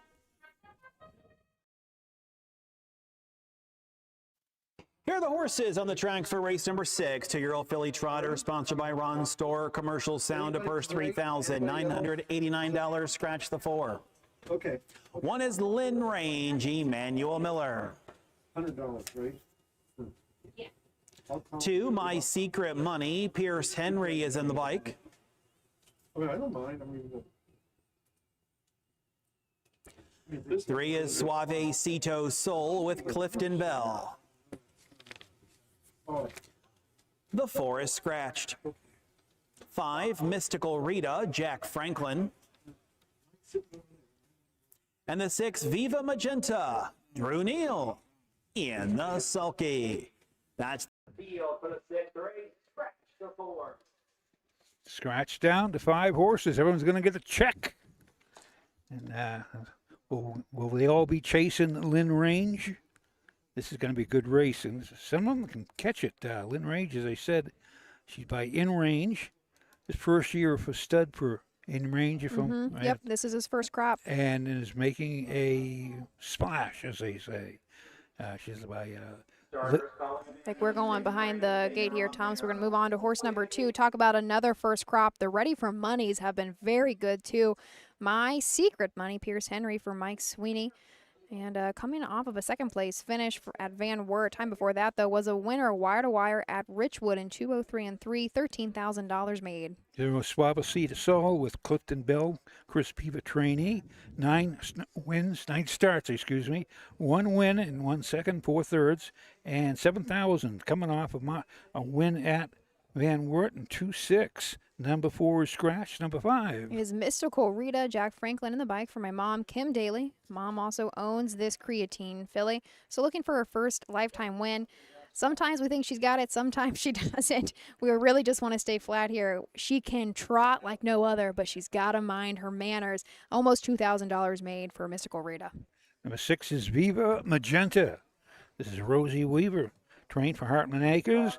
And 2-year-old filly by Long Tom, 12 starts, 4 wins, 2 seconds, 2 thirds, 17,000 on the card. Marka Piketon, 2, and 3, and she shows she can do. Drew Neal is in the sulky, And here is our 6-race call on Ayers Ratliff.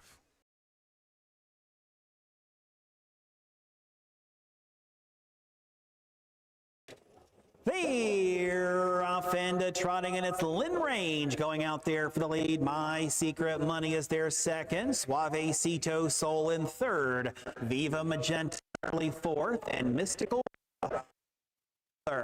They move around the turn and they straighten away into the backstretch where Lynn Range and Emmanuel Miller looking to keep that win streak alive. Has them out there by 2.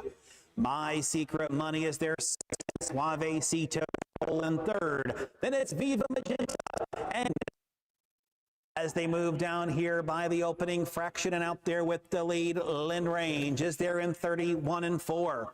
My Secret Money is there in second. Suavecito Soul in third. Then it's Viva Magenta and Mystical Rita. They straighten away and move down now to the halfway mile mark of the race. Out there being led by Lynn Range. Lynn Range leads them out there, and on top by a length and a quarter in their second is My Secret Money. They go right by Tarina, and out there with the lead, it's still Lynn Range in 1:02 and around the turn. Lynn Range is out there showing her heels to the field. My Secret Money is in second. Suavecito Soul in third. Then it's Viva Magenta and Mystical Rita. They're still in single file. No movement yet.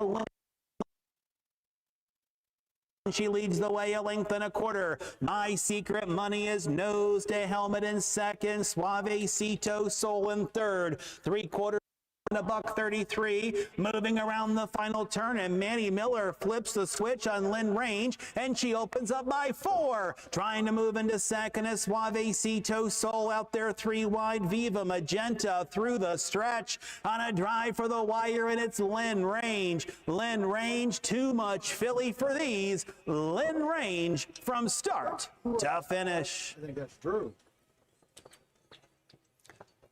Looked like Viva Magenta up for second. Close for third. Oh, no. No, what do you do? Time of the mile, 2:02. Quite an impressive mile there. 2:02, I think, was that final mile time, wasn't it? 2:02 and a fifth. And a fifth? Okay. Maybe I missed And that last part. quarter, last half in a minute and a fifth. Last quarter, 29 and 1. We, the first division, if we remember, They went 2:06. 2:06 and 1. Now that's pedestrian. Yeah, that was quite the mile there. Lynn Range controlled everything as she really should have there. What, Tom, you said that she was going for 8 in a row, or what, 9 in a row? No, she got 9 in a row. row. Yeah. Herman Hagerman, the trainer, Manny Miller already doubles up as a driver today. I don't know. I think everybody minded their manners there. I was trying to pay attention to my little 5-horse, Mystical Rita. I don't know if she ran way back No. because she wasn't quite in the gate though. Did you notice that? Yeah, she wasn't She wasn't really on the gate, and but I saw in that final turn. I think she wanted to run. I think Jack had to hold her together a little bit, but a win is a win. It's all right. She got around there. You got to check. I know. That's what I got here earlier, and I was talking to my mom, and she helped her grab saddle patch. Like, Rita's got 6 in her field. She always draws 6. But hey, we had a scratch, so everybody gets a check. We get it checked. There was a little kid, probably about 2 years old, maybe 3, and his father's driving. A 6, it is the 1, Lynn Range, a 2-year-old bay filly by In Range, and a Lynn's Slider by Andover Hall by Hagerman Racing. Lucinda Belcher and Martin Yoder. Herman Hagerman is the trainer. Emmanuel Miller, the winning driver, 2:02 and 4. This one sponsored by Ron Storer, Commercial Sound. Lynn Range, the race winner. My Secret Money 4th. Suavecito Soul was 3rd. Dublin's Dina scratched. Mystical Rita 5th, and Viva Magenta 2nd. 1-4-3. Scratch 5-2, 31 and 4. 1:02. 1:33, 2:02 and 4. Was 2:02 and 4. Still a good mile. Last quarter, 29 and 4. Lynn Range, 9 straight in the Buckeye State. There's Morgan there, coming into the winner's circle. Like we said, Manny's already going to double up in just 6 races. I asked, both Mandy Miller and Drew Neal. They're just having a great year, great years. I think somebody commented earlier, maybe it was Joe, said that Drew is up to 131 wins. Wow. So every win he gets, you're right, he just sets the bar higher for whoever tries to come after him next. So that's the 6th race. Turning the page, race 7, of course. Just look at that little filly there, I'm telling you, just as nice as she is. Yeah. Is she ever a trot? Can she ever trot, they say. The second division of 3-year-old filly pacers coming up next. This is going to be a field of 6. If you're following along with the program, just one change for now. The 2 Jim Ella, now Charles Little, is going to drive. Join us back here shortly, and Tom and I will tell you about the field. When you need supplies for your horse, one name stands out, Big D's. Since 1976, Big D's Tack and Vet Supply has been the equine experts you can trust. Whatever your horse needs is available at Big D's Tack and Vet Supply. Visit the retail outlet in Streetsboro, Ohio, or order online at bigdweb.com for fast shipping. Most orders ship that day. Or call 1-800-321-2142. Big D's Tack and Vet Supply. At Ohio State's Galbraith Equine Center, our veterinary champions are here for your champions 24/7, 365 days a year, providing advanced specialty care for sports horses from all stages and disciplines. Our expert team of boarded surgeons and sports medicine and rehabilitation specialists, together with veterinary cardiologists, internal medicine, and ophthalmologists, make our hospital your best resource for all sports horse performance issues. The Ohio State Veterinary Medical Center's Galbraith Equine Hospital. Call us today at 614-292-6661.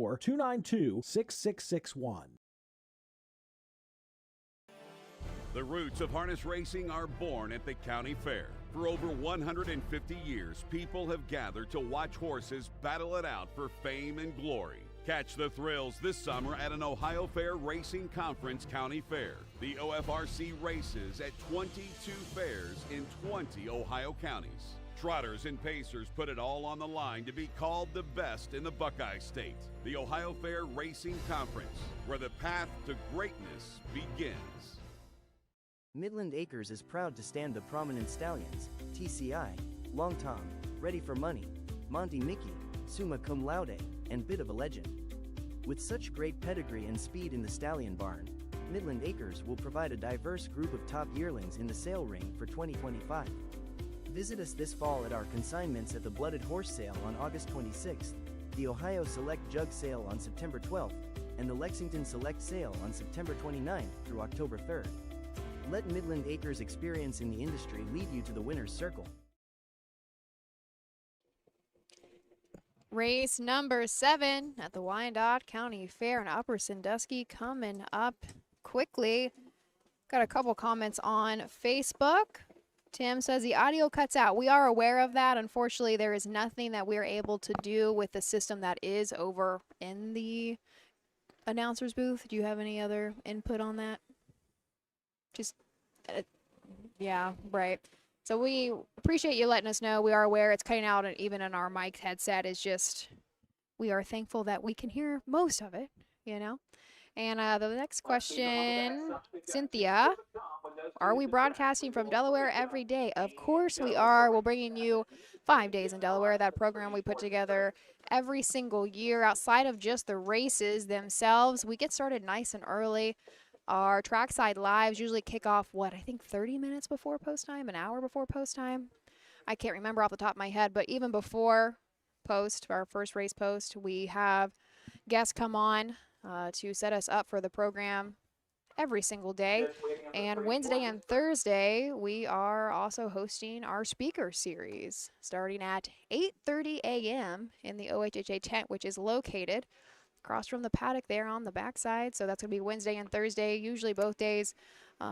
We are for the speaker series, we do have 2 starting at 8:30 and 9:30 each of those last couple days. 5 days in Delaware, starting on Sunday. Post time's 1 p.m. And got 1 p.m. right to Wednesday, that's 12 p.m. I think those post chimes may have been shifted a little bit, Tom. So maybe don't go quite off the Huff's guide, but usually, I can't remember if it's 12 or Wednesday and Thursday. Obviously, we start earlier just because we jugette and jug day. We want to make sure we give ourselves plenty of time to get through. And I think this year they cut it off at, we won't have any more than 18 races on Thursday at least. So I think historically it's been like 21, 22. It's been a lot. And even just those 4 races, I mean, that's over an hour. It really is. It's over an hour to get through those additional few. And they got the crowd, but it's just, if you have never been to Little Brown Jug Week, it's just a town-wide celebration, and people, they plan all year for that. Every town you go to, they plan there every year, all year around their county fair. But Delaware County Fair 5, which it just schools out, baby, and they're all there. They just everyone's, all the storefronts are all dressed up for Jug Week. So I think after Delaware, we only have maybe 3 fairs. That's really the end of it for us. Every season, you know, that's the get through. I think right after Delaware, we go to Dover. So that one's always tough because we're doing five straight days at Delaware, and then Friday and Saturday is Dover in the Tuscarawas County, and then Coshocton, Dayton Raceway, and Lancaster. So I guess there was a total of 4 after Delaware. That wraps us up, and I cannot believe how quickly this year has gone by already. We've seen some fantastic athletes, haven't we? Whether it was on the fair circuit all the way up through the Sire Stakes program. Every year just gets better. On the track, and here they are for race number 7, sponsored by Hilltop Lawn and Sports Center. 3-year-old filly Pacers. Purse $4,815. Charles Little on 2. 1 Hillary's Girl with Rod Allums Jr.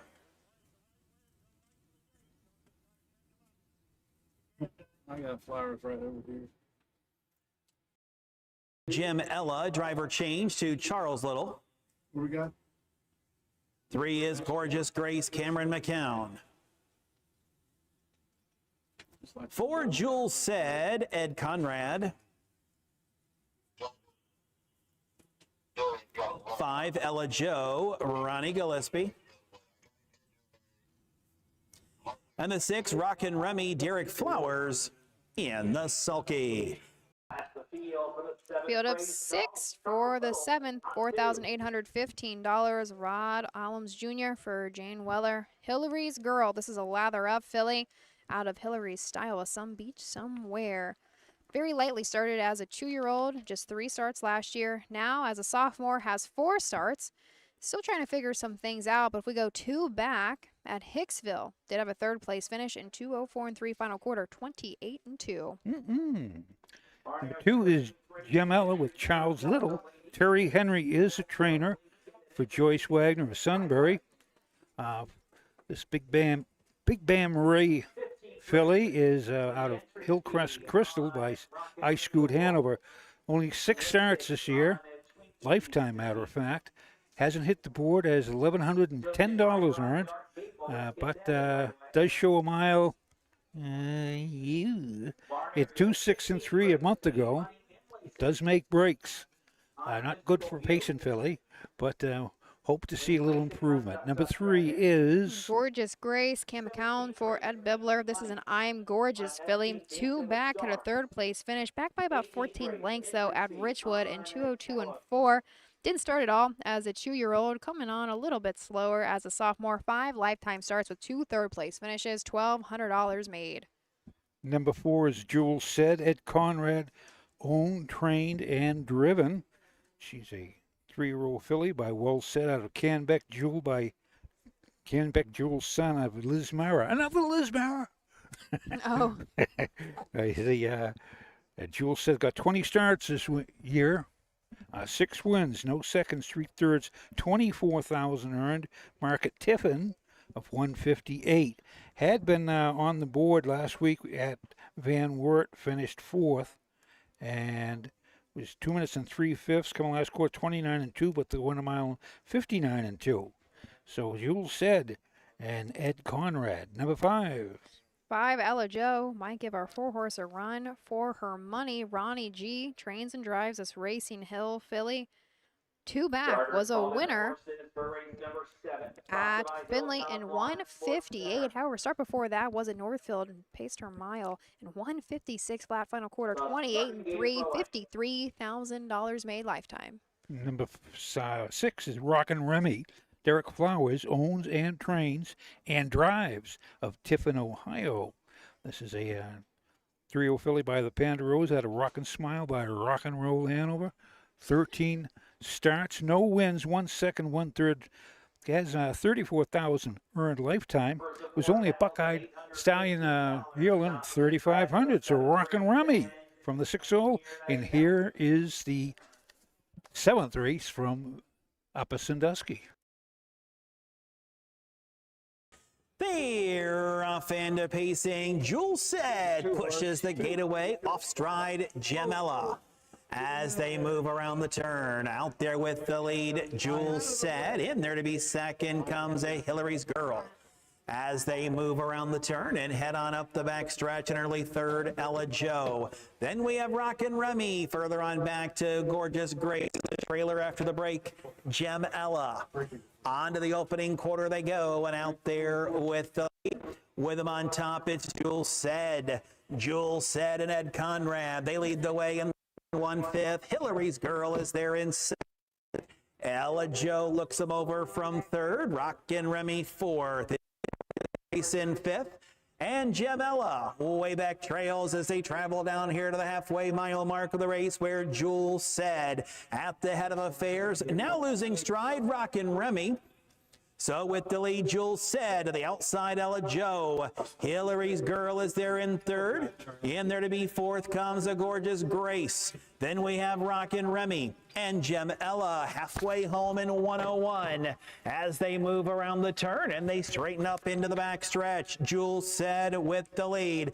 Ella Joe is on the outside, bearing down on the leader as they move on up the back stretch on their way to 3/4. Jules Said on the inside. Ella Joe on the outside. They're rolling at it like a horse in their shadow as they go by 3/4 and 1/30 and around the final turn. Jules Said on the outside. Ella Joe on the outside. They're going at it like Donald Trump and CNN as they make their way to the top of the stretch. Outside Ella Joe. Inside Jules Said. Ella Joe gets the best of Jules Said. Ella Joe on the outside. Jules Said on the inside. Ella Joe. Ella Joe will prevail.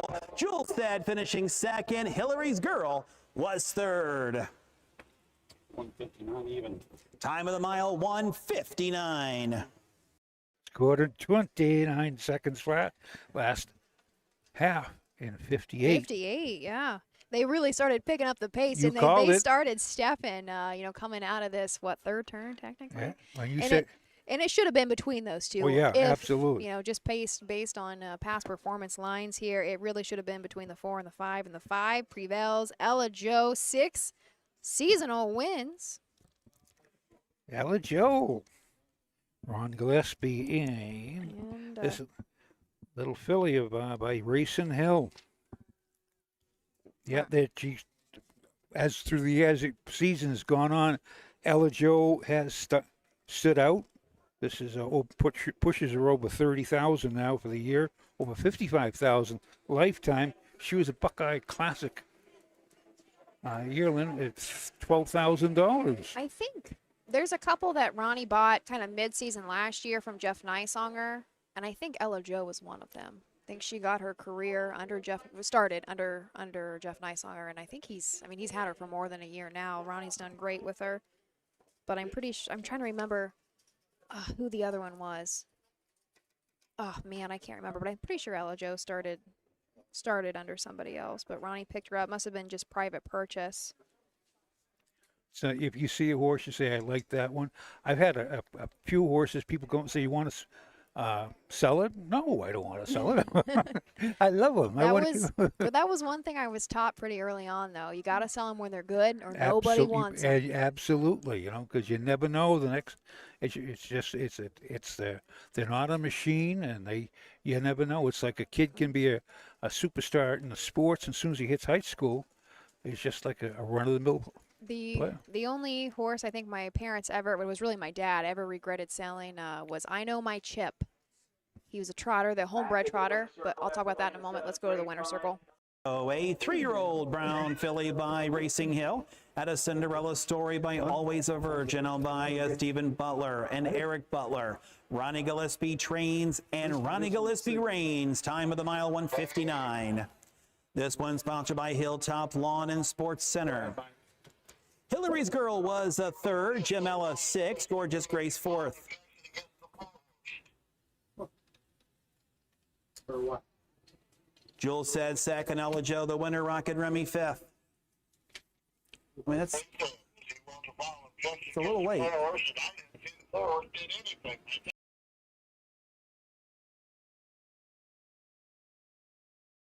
Four, 215, 30 and 1/5, 101, 130, 159.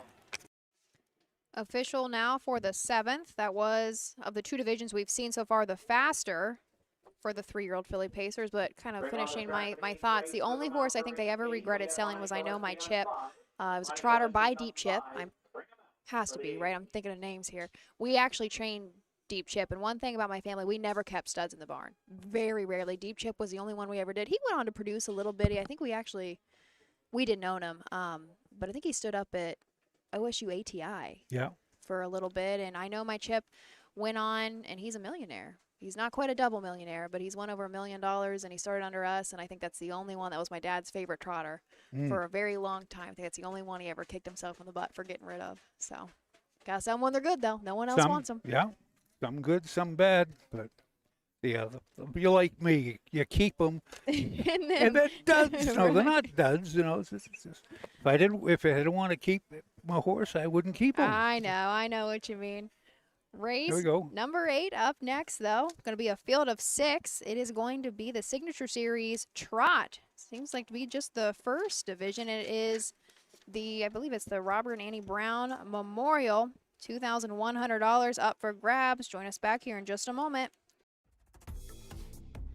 The future is bright in Ohio. Ohio Sire Stakes, Buckeye Stallion Series, 66 county and independent fairs. Whether it's the Ohio Sire Stakes, the Buckeye Stallion Series, or the county fairs, Ohio has a place for your racehorse. This year, Ohio breds are racing for nearly $23 million in stakes purses. Be part of the winning. Breed, buy, race, win in Ohio. This September, the thrill returns to Delaware, Ohio. It's the Little Brown Jug. World-class harness racing, heart-pounding action, and unforgettable fun. Join the tradition. Feel the roar. Be a part of history. We have several hospitality and ticket options, including the new Jug Social Club. Please visit littlebrownjug.com or call 1-800-DEL-FAIR. The Little Brown Jug, where champions are crowned. Warm Racing has been racing and breeding winners for over 5 decades, specializing in the development of young horses racing in Ohio. We are currently looking for new partnership opportunities as the fall sales approach. Our facilities feature a half-mile all-weather track, a sand track, beautiful turnouts, and everything that is needed to set your next quarter filly up for success. Want to own your next resource and have fun doing it? If so, contact us today and join in on the thrill of Ohio harness racing.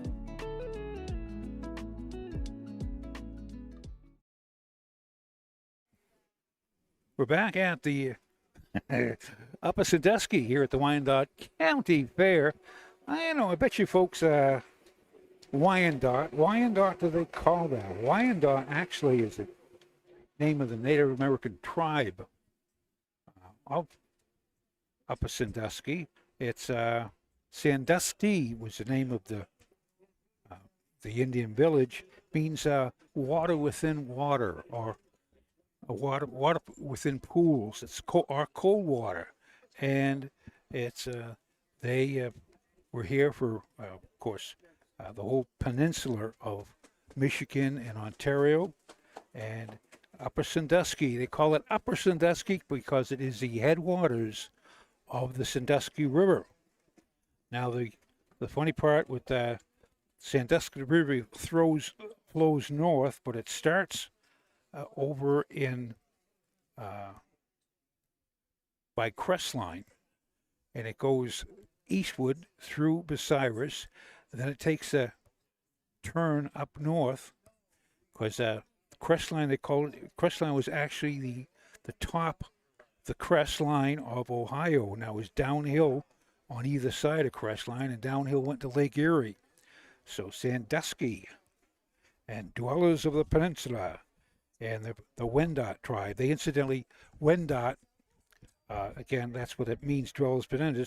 They had another tribe of that used to go out at nighttime scouting and hunting, and that was the Houdat tribe, and they would stop and go Houdat. Anyway, we're back here at the, sorry about that, folks, I had to throw that in there. We're back here for the Signature Series 8th race. They're going for a purse of $2,100. This is the Robert and Annie Brown Memorial. The Browns are from Upper Sandusky. And Brian, I believe there are 3 brothers. I'll have to find somebody, maybe Rod Cooper. He don't even talk to me anymore. He's a successful owner, got over 500 starts, but used to torment me with the correct me on my text trivia all the time. He's a well-versed. But the Signature Series trot, we have 6 in it. Number 1 is Summer Getaway. Ken Hurst trainee he's also the lessee. It's a 4-year-old mare by Swan for All. The Sweet Summer by Muscle Mass. 6 starts this year, no wins, 1 second, no thirds, $693. Does have a mark of Oak Grove as a 2-year-old. The only lifetime one, Summer Getaway, Swan for All. Michael Richardson Jr. in the sulky. And number 2 is Dublin Rockin' Jerry. Herman Hackerman going to try to double up. And what Manny's looking for his 3rd win, I think, already of the card with our 2 horses in an Enterprise. 4-year-old gelding, 14 seasonal starts, 3 wins, 2 seconds, 2 thirds, almost $24,000 on the year, 80 lifetime. Last go was at Scioto, and the non-winners of 4 with a claiming tag was second, 157-3. Took a lifetime mark, actually last year at Delaware, and 156-4. Equaled that earlier at Scioto this year as well. It's a post parade, and we'll be back to talk about it. Here are the horses for race number 8. Signature Series. R.H. and Annie Brown Memorial, purse $2,100. What's up, Charlie? Ronnie Gillespie's on the 5, purse $2,100. 1 Summer Getaway, Michael Richardson Jr. 2 Dublin Rockin' Jerry, Emmanuel Miller. 3 MJ's Wishing for Pete, Jason Beatty. 4 Lane of Stone, Jeff Nysonger. 5 Room and Vonnie. Driver change, Ronnie Gillespie. And the 6 Facebook official, Bo Brown in the sulky. There you go. Number 3 in here is MJ's Wishing for Pete. Doyle Brooks is a trainee as the owner for breeder Mary Jo Ridibros of Portsmouth, Ohio. It's a 6-year-old gelding by Uncle Peter. Out of MJ's Victory Wish by Victory Sam. 1 win this year. 23 starts. That was at Athens, and 2-3-1. Does have 132 lifetime starts. 9 wins. 20 seconds, 16 thirds. 97,000. Pushing towards that $100,000 mark. Mark of Miami Valley last year, 56-4. Jason Beatty is in the sulky. Still is the high water mark for a horse is 100,000. That's a good career, right? That's of course nowadays with the monies they go for, but still. Yeah, you can make it pretty quickly sometimes. But still, it's usually the horse made 100,000.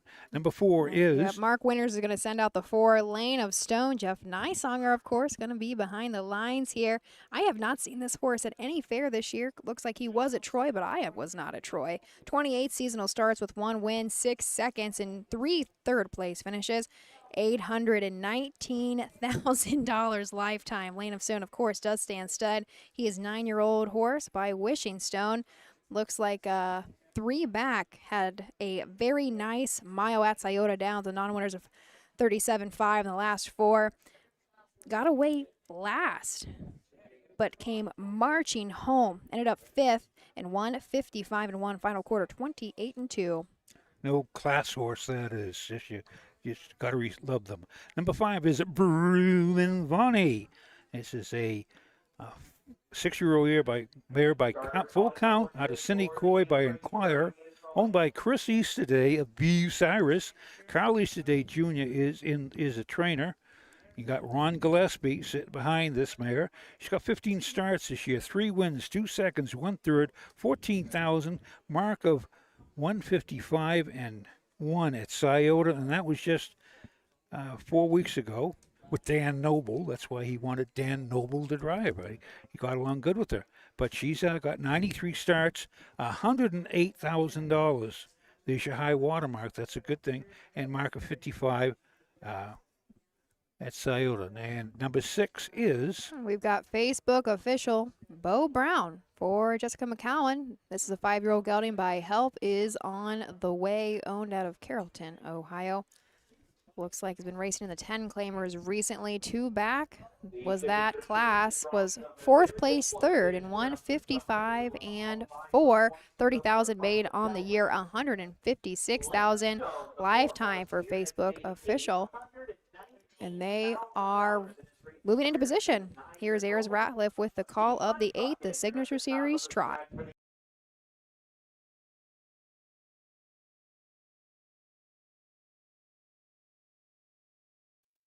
Rockin' Jerry is on a break. Here off and trotting, and that white shadow roll of Lane of Stone went right to the lead. Lane of Stone is on top. MJ's wishing for their second. Vroom and Vonnie is 3rd. Summer Getaway is on the inside. Outside Facebook official. And the trailer after the break, Dublin Rockin' Jerry. On up the backside for the first time, and Lane of Stone, the heavy hitter, is leading the way, looking for his 41st lifetime win. In there to be a second is Still, as they move around the turn. MJ's wishing for Pete, the opening quarter, 31-4. On into the turn they go, and out there with the lead, Lane of Stone. MJ's wishing for Pete is there in second. Now to the outside, Vroom and Vonnie is trying his luck, trying his crack at the top spot over there and to the outside. Next we have Summer Getaway in 4th. Facebook official is moving to the outside in 5th, and the trailer is Dublin Rockin' Jerry. On into the turn they go, and the leader, Lane of Stone, after a half in 103. On the outside, Vroom and Vonnie is there in second. MJ's wishing for Pete in 3rd. As they're off the turn, they're up the backside, moving on to 3/4. Lane of Stone has got the top on the Vonnie is 3rd. Facebook official 4th as they continue by 3/4. And the old man Lane of Stone is still there, 132-1. To the outside, MJ's wishing for Pete is coming up and after him as they come to the top of the stretch. Lane of Stone does turn first. MJ's wishing for Pete is on the outside. Lane of Stone on the inside. MJ's wishing for Pete. Lane of Stone digs in, and Lane of Stone holds on. MJ's wishing for Pete there second. Vroom and Vonnie was 3rd. 435. Times are 31-4. Time of the mile, 2:01-2.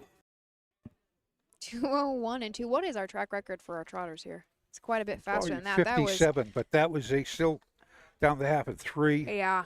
Come home 58-2. Say when that opening quarter was 31-4, and like you said, to the half in 103, I was like, we're just out here He was just for a Sunday stroll on a Tuesday. Is it Tuesday? It's Tuesday. A Tuesday night. I don't know what day it is. If it's Tuesday, it must be Upper Sandusky. Tomorrow, Washington Courthouse I'll be back here at Upper Sandusky. I don't get lost going only little 15 miles. But for Lane of Stone, that is his second seasonal win, 41st lifetime. Jeff Neisonger is going to get his second win of the card, and trainer Mark Winters, that's going to be his first. Doesn't add too much to his bankroll there. We only went for $2,100, but still. A win is a win. A win is a win, and Lane of Stone has so much money on his card to begin with, but that is going to push him over $820,000 lifetime. And old Rumen Vonnie, she won heck of a trip. She's parked out, challenged. Just looked them in the eye. She does live good, live on the outside. Just that she doesn't want to have to go there that long trip all the time. But down the half in 3 3/4, 131 and 132 and 1 mile and 2-1 and 2. That was a great effort by MJ's Wishing for Pete. Ended up second. If I was Mary Jo and Doyle, I'd be happy with that start out of Pete. Winning the 8th race, it's the 4 Lane of Stone. Lane of Stone just scored his 41st lifetime win, bringing his lifetime earnings over $820,000. A 9-year-old brown horse by Wishing Stone out of Wisteria Lane by Lindy Lane, owned by Harry Horowitz. Mark Winters is the trainer. Jeff Nysonger, the winning driver, winning the R.H. and Annie Brown Memorial. Lane of Stone, 201 and 2.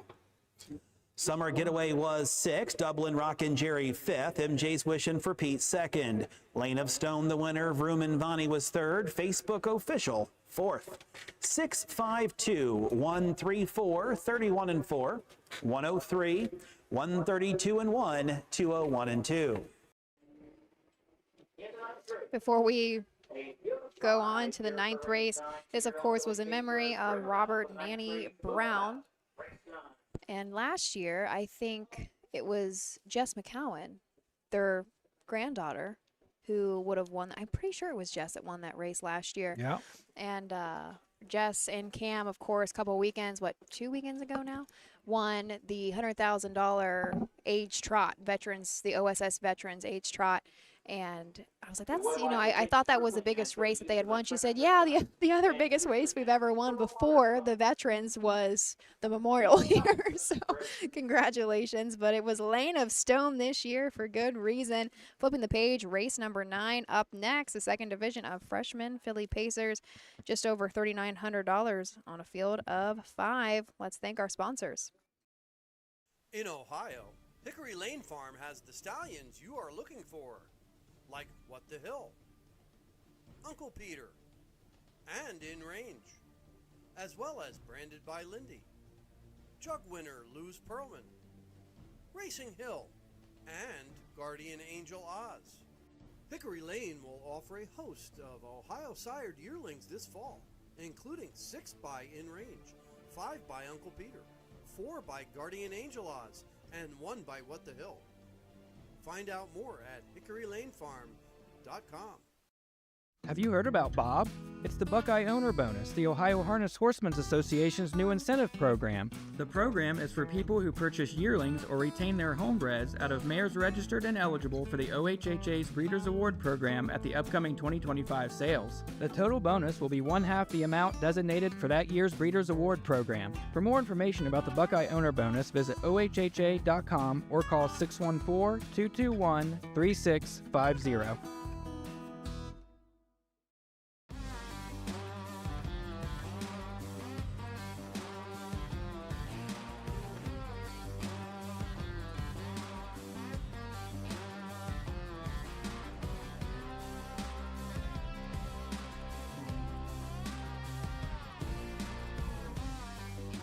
Do you want your horse to shine in the winner's circle?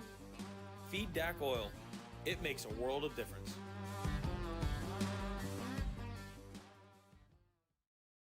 Who feeds your need for new ideas for your family's best farm future? Ohio Farm Bureau. We work with our members to shape ag policy that will positively impact our industry. Farm Bureau is advancing business solutions to give you a competitive advantage. We help you gather information to stay ahead of important topics and technologies. Plus, Ohio Farm Bureau creates opportunities for growth.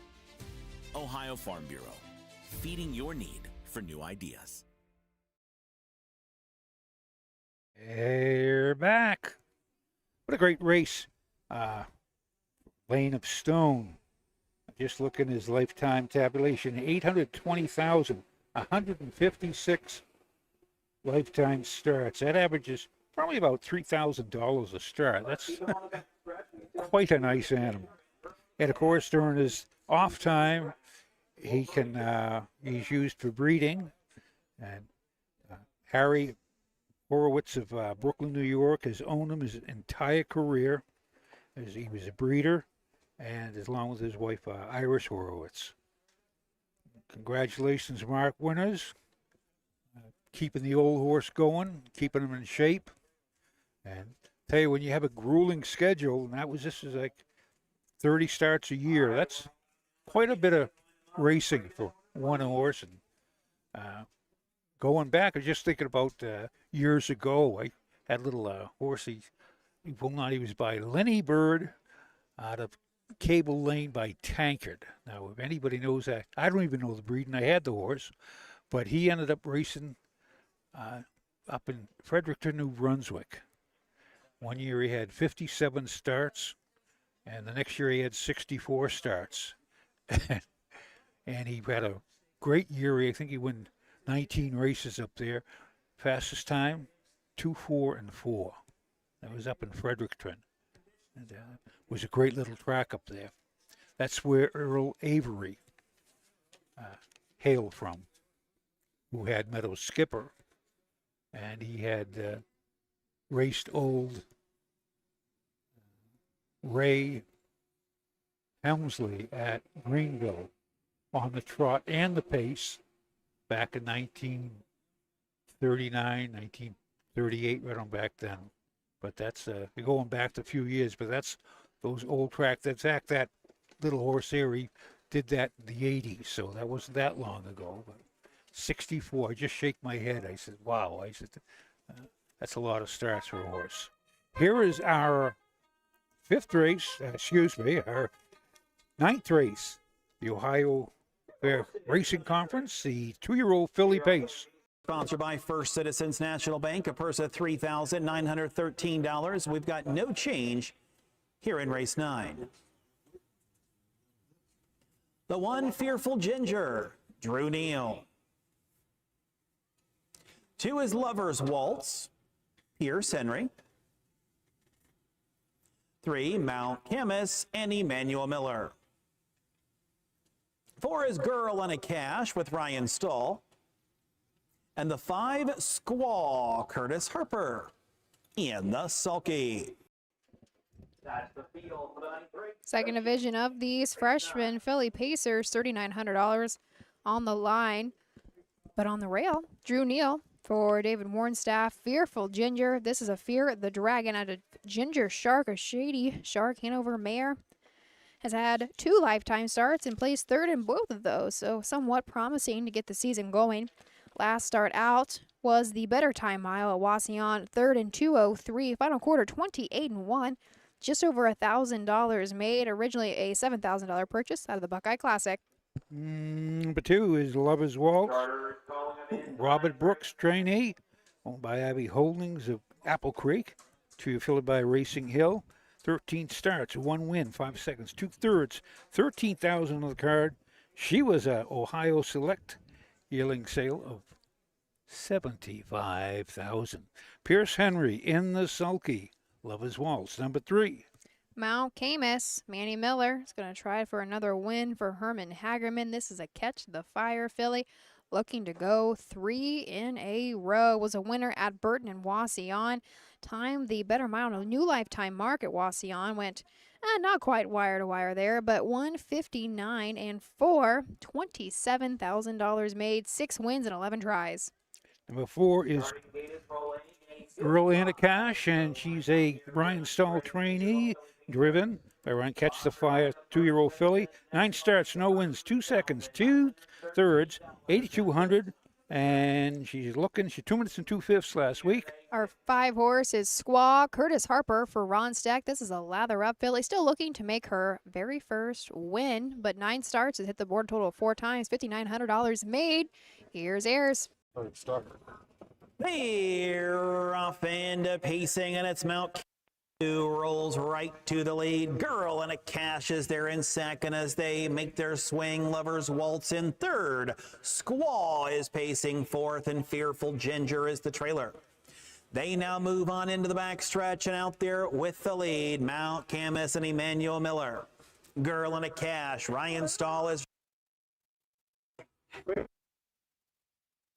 breaks as they go to the opening fraction.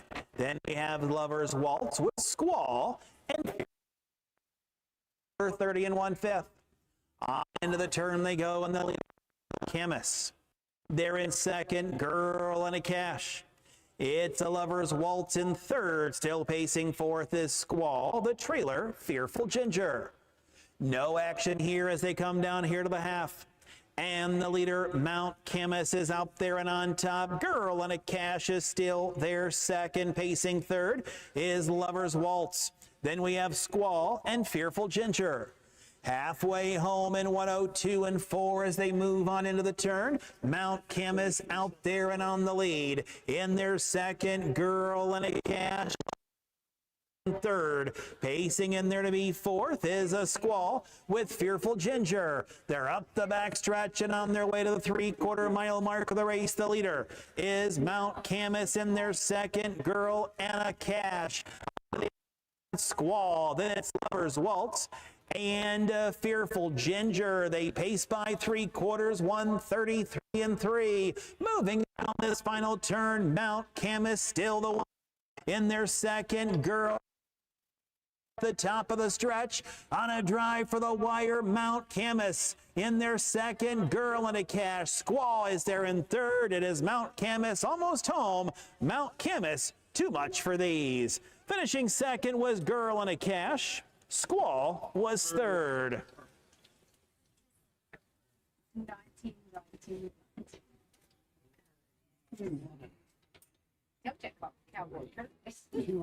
Time of the mile, 2:02 3/5.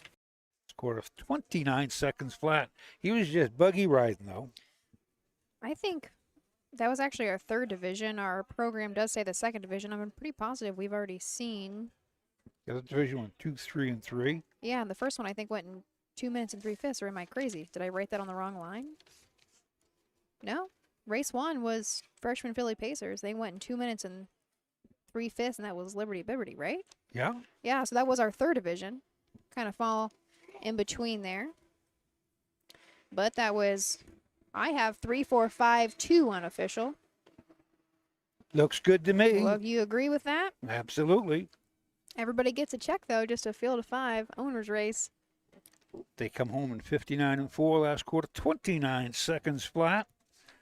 And it was Mount Camus, Herman Hageman, and trainee Emmanuel Miller.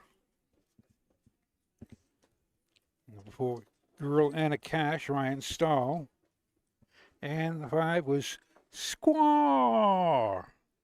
Curtis Happett, Ron Steck, trainee. Manny, this will be his third time into the winner's circle tonight alone. That is a double on the training side for Herman.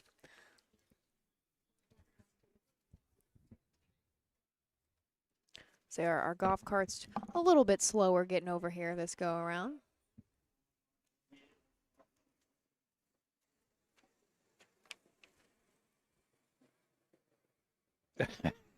That is 3 in a row for Mount Camus.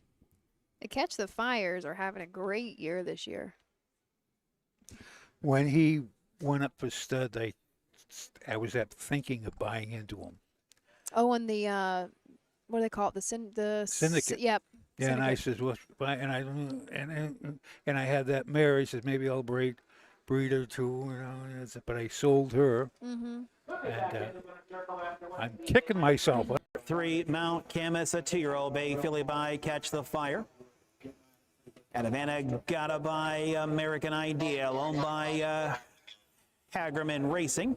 Melinda Hirschberger, Herman Hagerman trains. Emmanuel Miller scores another 2:02 and 3. This one sponsored by First Citizens National Bank. These. Okay. Just could you check your program? Avenger was 5th, Lover's Waltz 4th, Mount Chemist the winner, Girl in a Cash 2nd, Squaw was 3rd, 5, 4, 1, 2, 3, 30 and 1 5th, 102 and 1, 133 and 3, 202 and 3. That's the ninth race. Could you believe? I know. We are halfway through the program. I've been waiting for you to say that to me all night long. I know. We've got a total of 18, a lot of races, but we're doing a great job getting everybody out on the track and getting them raced today. Doing a very good job, and orderly, and in fact, I lag behind because I'm not used to moving too fast. The next race, race 10, is going to be the 3rd division of 2-year-old filly trotters, $3,989, a field of 6. The only change that I have to report to you is the 2-horse What Speed Limit is now going to be driven by Curtis Harper. Let's thank our sponsors before we introduce you to the field of the 10th. The Ohio equine industry needs your help. I'm Scott Mogan, president of the Ohio Harness Horsemen's Association. With over 300,000 horses in Ohio, the economic impact of the equine industry in the state is over $2.8 billion. That means jobs that pump millions of dollars into the local economy and support thousands of families. For Ohio's equine industry to remain strong, we need to send a clear message to our legislators about the important role that the agricultural small businesses play in Ohio's economy. To do that, we need your help. PACER, the Political Action Committee for Equine Racing, helps support and inform on issues that could positively affect Ohio harness racing. Please consider a donation to PACER. To donate, visit our website at ohha.com or call 614-221-3650. Your donation will help keep harness racing strong in Ohio. Thank you for your support. Cool Winds Farm is one of Ohio's premier standardbred breeding farms. Cool Winds stands the popular Dancin' Yankee, jug winner Southwind Aussie, and the royally bred Western Fame. Cool Winds Farm is proud to present our yearling consignments at the Ohio Selected Jug Sale at Pickaway on Friday, September 12th, and at the Standardbred Horse Sale in Harrisburg during the cool winds of November. In Ohio, we know a thing or two about greatness. It's in our blood. It's in our horses. Ohio Standardbreds are built to win, racing for nearly $23 million in Ohio Stakes races. See Ohio's top yearlings at the Ohio Selected Jug Sale Friday, September the 12th at the Pickaway County Event Center. Show day is Thursday. Experience the thrill and invest in the future with the Buckeye Owner Bonus. Eligible Ohio sired yearlings get a bonus after their 2- and 3-year-old racing season. Learn more at OhioHarnessHorseBreeders.com.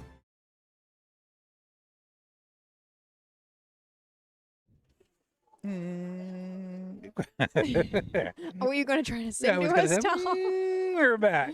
We are back. Race 10 of 18 already. We are headed into next, the 3rd division of freshman filly trotters. Field of 6. Our first division of these filly trotters went in 206 and 1. The second division went in 202 and 1. Are you going to touch that? That was, what was her name? The in-range filly? Yeah, Lynn Range. She's tough. Lynn Range. What a mile that was. Ooh.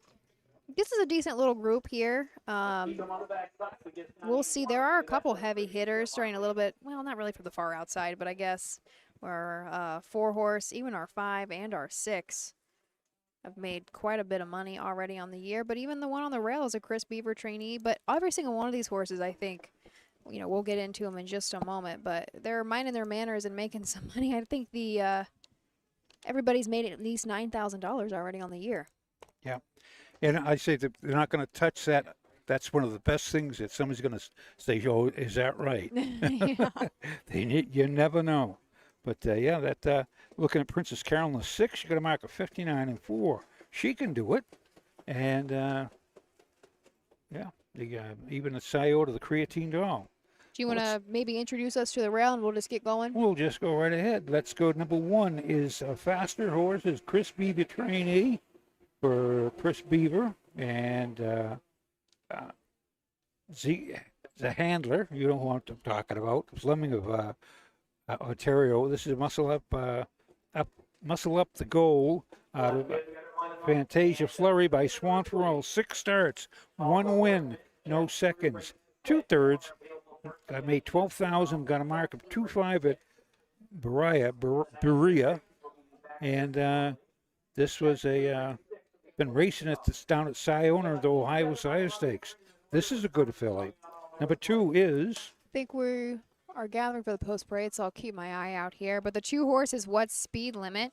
This is an in-range filly out of Barn Diva, Conway Hall mare. This is trained by Ron Steck. Curtis Harper now in the bike. Still looking to break the maiden. 7 starts on the year. Has hit the board a total of 5 times. It's kind of stepped it up recently to that middle tier. The Buckeye Stallion Series was his last go out at Northfield. Was 4th, so in the money in 2 minutes and 4/5. Start before that, though, was non-winners of 1 at Scioto Downs. Nice mile by this trot and filly. Ended up second, back by about 6 lengths in 1:55.3. Final quarter, 28-4. So I'm sure that they were pretty impressed with that start, as they should be. She's made $9,000 on the year as a $12,000 purchase out of the Ohio Select Sale, which is this week, which is Friday. Yeah. Was it going on Friday right now? Yep. Well, what is today? Tuesday. We got a couple of days. I can't keep everything together. But yeah, the Ohio Selected Sale will be going at Circleville, the Buckeye County Fair. They've been there for a handful of years, but we're going on Friday, and then we go right into the jug. 2-year-old filly trotter, sponsored by Ron Store. Commercial sound, purse $3,989. Put Curtis Harper on the 2.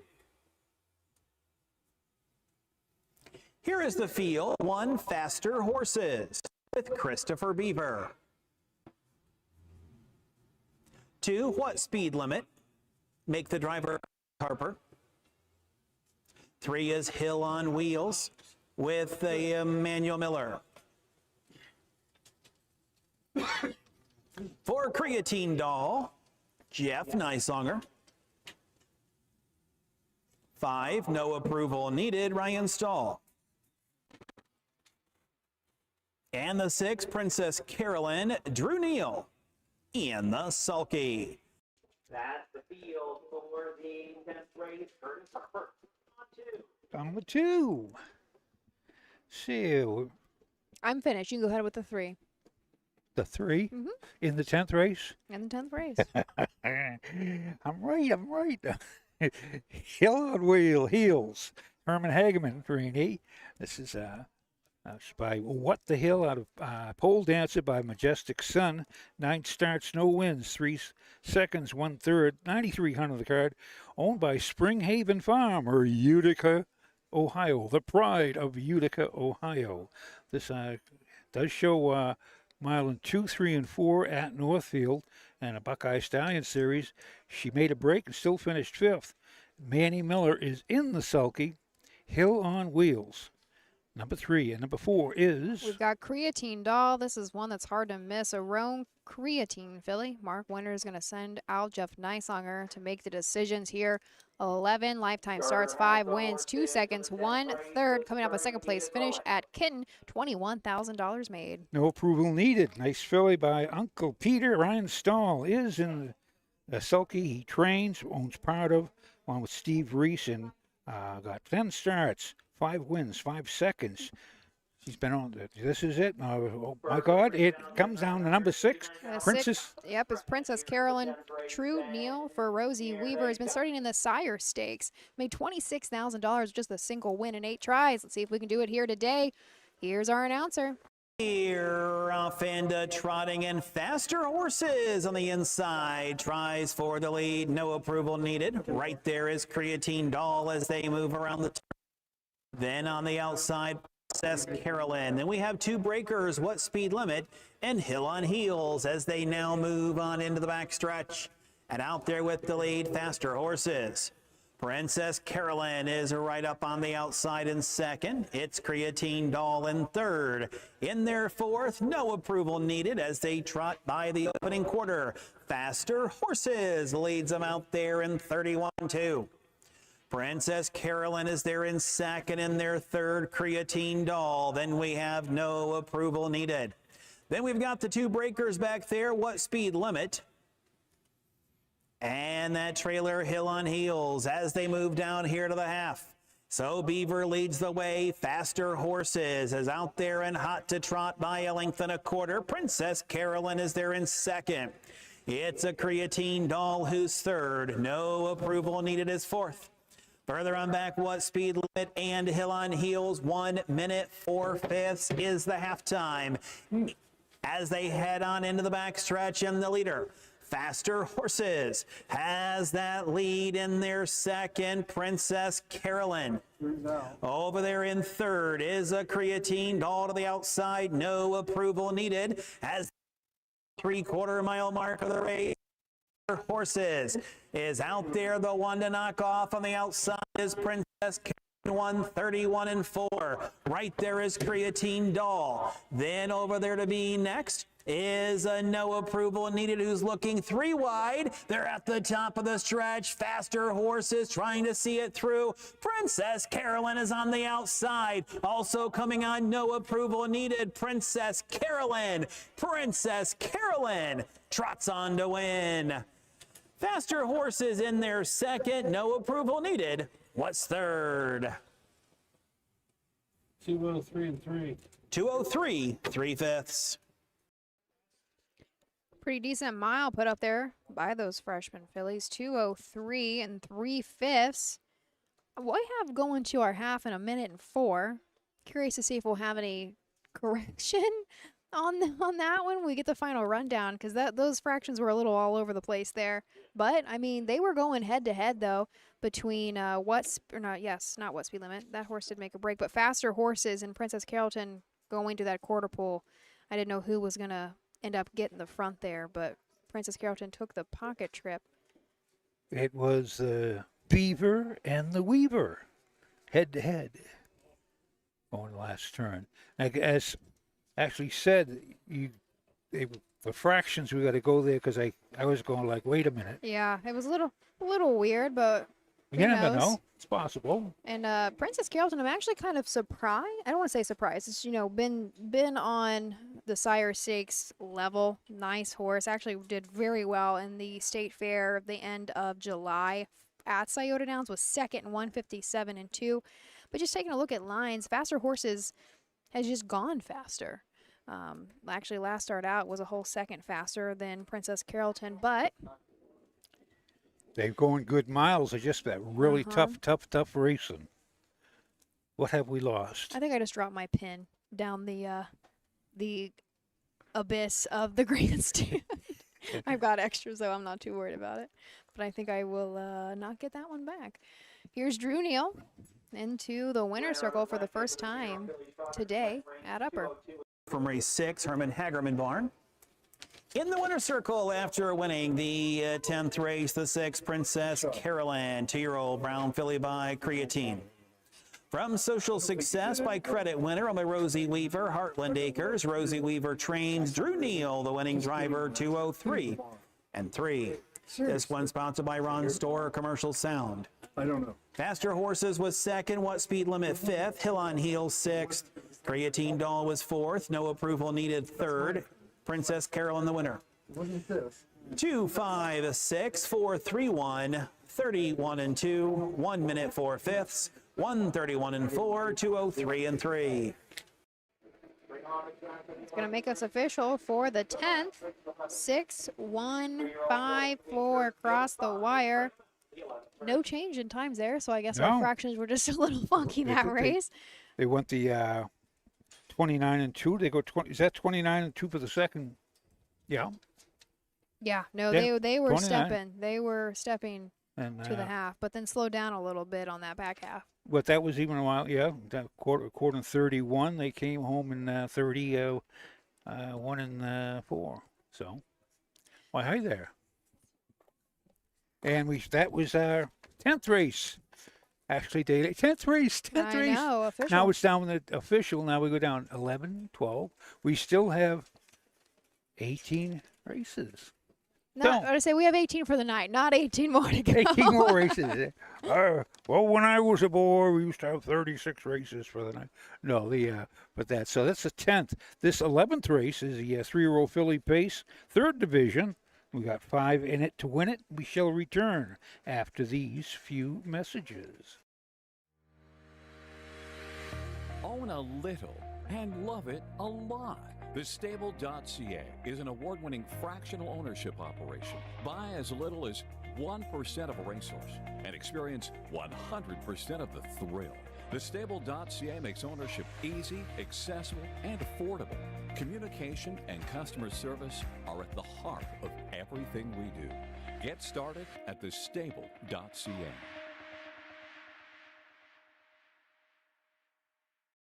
Hey kids, we invite you to join the Backstretch Buddies Club, a fun and free club for kids 12 and under who love horses and wants to be a part of harness racing in Ohio. Once you've signed up, you will be able to join Willie Winnett and exciting adventures and receive awesome surprises. Sign up today using the QR code. Dublin Valley Farms, home of Volstead's sire of 2024 Ohio Horse of the Year, Sugar Instead. Also standing at Dublin Valley Farms, Slay, a promising young son of Chapter 7 and Coach K Hanover by world record holder Walner. Looking for your next winner? Dublin Valley Farms and our clients are offering an exciting lineup of yearlings with current and fashionable pedigrees. Available at public auctions this year.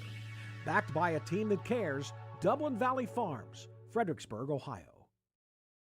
When you need supplies for your horse, one name stands out: Big D's. Since 1976, Big D's Tack and Vet Supply has been the equine experts you can trust. Whatever your horse needs is available at Big D's Tack and Vet Supply. Visit the retail outlet in Streetsboro, Ohio, or order online at bigdweb.com for fast shipping. Most orders ship that day. Or call 1-800-321-2142. Big D's Tack and Vet Supply. Race number 11 coming up next. Thanks for joining Tom and I all evening long for day one of the Wyandot County Fair. We've had some nice miles so far. Our filly trotters have been very good, very impressive. Our pacers, we've got just horses all over the board with a handful of sub 2 minute miles as well. It's been a great night. Weather's perfect, and probably around 70 right now. Yeah, our sun is starting to set, and I did not bring a jacket, so hopefully I'm good for now. Thank you very much, but I'm all right for now. But hopefully it doesn't right now keep getting too chilly on me. I didn't put one in my backpack when I walked over here today. I brought my sweatshirt, the Upper Sandusky swimming team. Where did you get that? Yeah, from 2024. 2024. How'd you end up with that, Tom? I graduated from Upper Sandusky in 2024. I believe that. It took me a long time to get through there. But I got this as a award for being, they gave me this award for being the biggest drip in the swimming club. What are you talking about? How did you end up with that? Seriously. What do you think? I don't know. Yard sales. Oh, really? Well, even for 2024, that's pretty recent to be. Well, yeah, it's almost brand new. All right. How long does it take you to get here? You're in Bucyrus, right? I'm in Bucyrus. It only took me 20 minutes. Really? Yeah, it's all right down. Oh, I didn't realize. Right there, down 30 West. Now, tomorrow, this is the great marathon. Susan's coming from Worcester. And it's straight down 30, but that's 77 miles. Yeah. And, I know we have a lot of races. We were a little worried because I think Worcester goes to post at 12:31. I can't. They're in the afternoon, early afternoon though.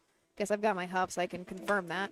Yeah, let's go with it because tomorrow we're gonna have a full day. Yeah, we got a total of 4 different fairs going to be running, so it's going to be crazy all over the place. Worcester does start at 12 p.m. tomorrow. That's going to be Chris is going to be shooting that. Susan is there. I'm not sure who's joining her, but then they're hopping right over here. Hopefully, going to make it in time. They might have to leave Worcester a little bit early. Yeah. Just because the last couple of races I think are signature series, so at least they're not stake races, our 2- and 3-year-old colt stakes. But then they're going to come here to Upper Sandusky. Post time is 5 p.m. tomorrow. Tom, I'm not here tomorrow. How many races are there tomorrow at Upper? 16, I believe. 16. So we had 18 today and 16 tomorrow.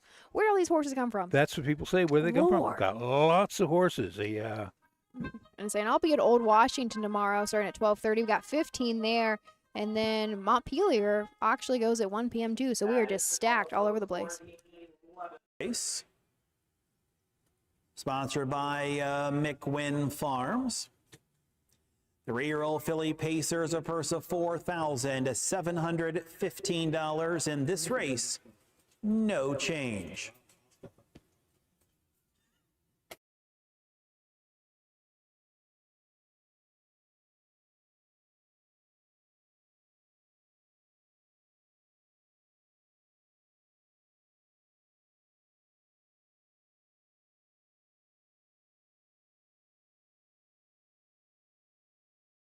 Cracker with Ronnie Gillespie. 2, Section Line Flame, Emmanuel Miller. 3 is Pink Jammies, Drew Neal aboard. 4, Whiskey Hill, Pierce Henry. And the 5, She's a Smoke Show, Kyle Ladd in the sulky. That's the There you go, introducing you to that field of 5 for the 3rd division of sophomore filly Pacers. $4,715 on the line and on the rail. Spinal Cracker, Ronnie Gillespie for Dalton Walls. This is a filly by Rockin' Amadeus out of a pet rock mare owned out of Brooklyn, New York. 19 seasonal starts, 4 wins, 6 second place finishes, and over $30,000 in the bank. This is the 3rd start under trainer Dalton Walls and is looking to go 3 in a row. It's been a great purchase. We know private purchase was originally in the Jeff Nysonger barn, was a winner at Kenton and Finley. Number 2 is Section 9 Flame, Herman Hageman training. Herman got the most horses in today, by the way. Yeah, I could see that. He's Yeah, going to win every race. So we got the it's a 3-year-old filly by Catch a Fire, by Section Line Aqua by Major and Art. 22 starts this year, 3 wins, 9 seconds, 3 thirds, 32,000. Marker Attica of 2 minutes and 2 fifths. She shows 2nd, 5th seconds for win. Manny Miller is in the sulky. We are rolling already, Tom, so I'm going Okay. to move on to the 3 Pink Jammies. You know her, you love her, you can't miss her in all of her pink. Rosie Weaver is going to send out Drew Neal, was 3rd last time out at McConnellsville in 2:01 and 2. Has a lifetime mark at Northfield this year at 156 and 3, 129,000 made lifetime. Number 4 is Whiskey Hill, Robert Brooks training and own. Racing Hill, Pierce Henry in the sulky. 20 starts, 2 wins. Number 5 is... We've got She's a Smoke Show. Kyle Ladd trains and drives, was a winner, 3 back at Richwood in 2 minutes flat. 8,200 on the year. Here's the announcer with our... Off and pacing, Section Line Flame on the inside. Outside, Pink Jammies as they move around that turn. Getting away in early 3rd is a Spinal Cracker. Then to the outside, Whiskey Hill. She's a Smoke Show is 5th of the 5. As they move on into the back stretch. So out there with the lead, Section Line Flame. Pink Jammies there in 2nd. It is a Spinal Cracker in 3rd. Whiskey Hill got shut out of a hole by Smoke Show. They go by the opening quarter, 29-1. Go the leader, Section Line Flame. Pink Jammies is in the pocket. On the outside, Whiskey Hill. Out there next comes the Spinal Cracker. She's a Smoke Show. Traveling down here to the halfway mile mark of the race, and the leader is Section Line Flame. Up and on the outside comes a Whiskey Hill in 2nd. Right there in 3rd is Pink Jammies. To the outside, Spinal Cracker. She's a Smoke Show halfway home in a minute. Around the turn, they'll head on into the back stretch. The leader, Section Line Flame. On the outside is Whiskey Hill, now looking 3 wide, Spinal Cracker. Nowhere to go for Pink Jammies, the trailer, She's a Smoke Show. As they continue out of the 3/4 mile mark of the race, Section Line Flame trying to put up all the numbers and turn them all away. Right there, looking Jammies, 3 wide, Spinal Cracker. And 130. Whiskey Hill's been hung forever. They come to the top of the stretch, and with the lead, Section Line Flame. Spinal Cracker is coming at her and coming on. Pink Jammy still looks for racing room. It's still Section Line Flame. Outside, Spinal Cracker. Pink Jammies comes up the inside. Pink Jammies slides up the rail to win. Section Line Flame and Spinal Cracker. 2 minutes, 1/5. 2 minutes, 1/5. 2 minutes, 1/5. Pink Jammies desperate for racing room. I mean, I think Coming out of the turn, Drew kind of made his own passing lane there when, who was it, our 2 horse was kind of setting that pace there. Out of the turn, drifted out just a touch for Pink Jammies to find racing room. I believe it's 3-2-1 across the wire. Poor Whiskey Hill was hung out to dry. Yeah, not the easiest start at all for that filly. But Pink Jammies, what an animal that she is. She's actually kind of lazy. I don't know if you could see that. I think it was coming out of the 3rd turn there. I think Drew had to get after her, but then he had all kinds of horse and had nowhere to go. In that kind of situation, when you are just boxed in for majority of the mile, you kind of get worried about having to choke one down, you know? Oh, yeah. It's When you're out there, as they say, you have 3 Mississippis. That's 3 seconds. 1, 2, 3. Now, either you cut the mile, or race from behind, or you're parked. It's very easy to get parked. that is going to go back to back for Drew Neal. Adds to his. Yeah, and Rosie Weaver. That's a double already for them. And just the 2 races we've seen them.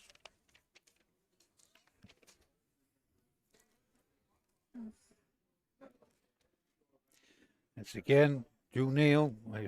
What's not to love about Ohio? He says this is just the weather's great, the racing's great. Now you go up that far. He's from Charlotte. He was born in Charlotte, PEI, Summers, and that gets cold. Here we are making our way back into the winner's circle for the presentation. After winning the 11th race, the 3 Pink Jammies. 3-year-old brown filly by Fear the Dragon. At a Think Pink by Yankee Cruiser. Oh My Heartland Acres and Rosie Weaver. Rosie Weaver trains Drew Neal, the winning driver, 2 minutes. 1/5, sponsored by McWynn Farms. Those 4th and 5th horses were. Fear the Dragon. He's come on quite a bit this past year, too, Fear the Dragon. I've always liked Fear the Dragon. Some people don't. I think Rosie's kind of in between, I think, with them. Line Flame second. Pink Jammies the winner. Whiskey Hill was 5th. She's a smoke show 4th. 3-2-1, 5-4, 29-1. 1 minute, 1:30, 2 minutes, 1/5.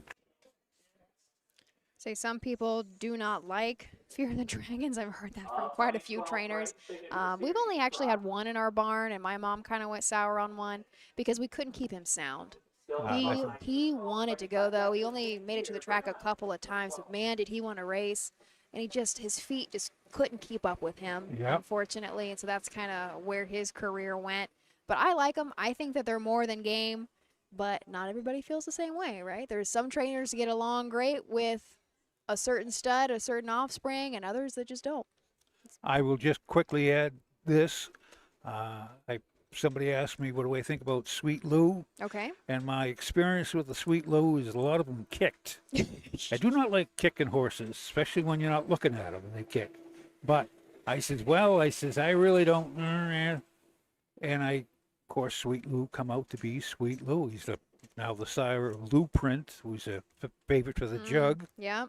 And I says, I only hope that the guy didn't take my advice and didn't listen to me. That's all I can say.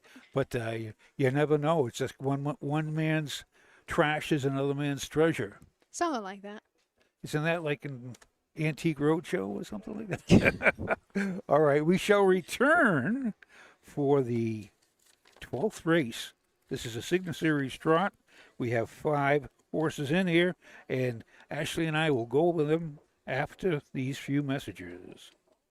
At Ohio State's Galbraith Equine Center, our veterinary champions are here for your champions 24/7, 365 days a year, providing advanced specialty care for sports horses from all stages and disciplines. Our expert team of boarded surgeons and sports medicine and rehabilitation specialists, together with veterinary cardiologists, internal medicine, and ophthalmologists, make our hospital your best resource for all sports horse performance issues. The Ohio State Veterinary Medical Center's Galbraith Equine Hospital. Call us today at 614-292-6661.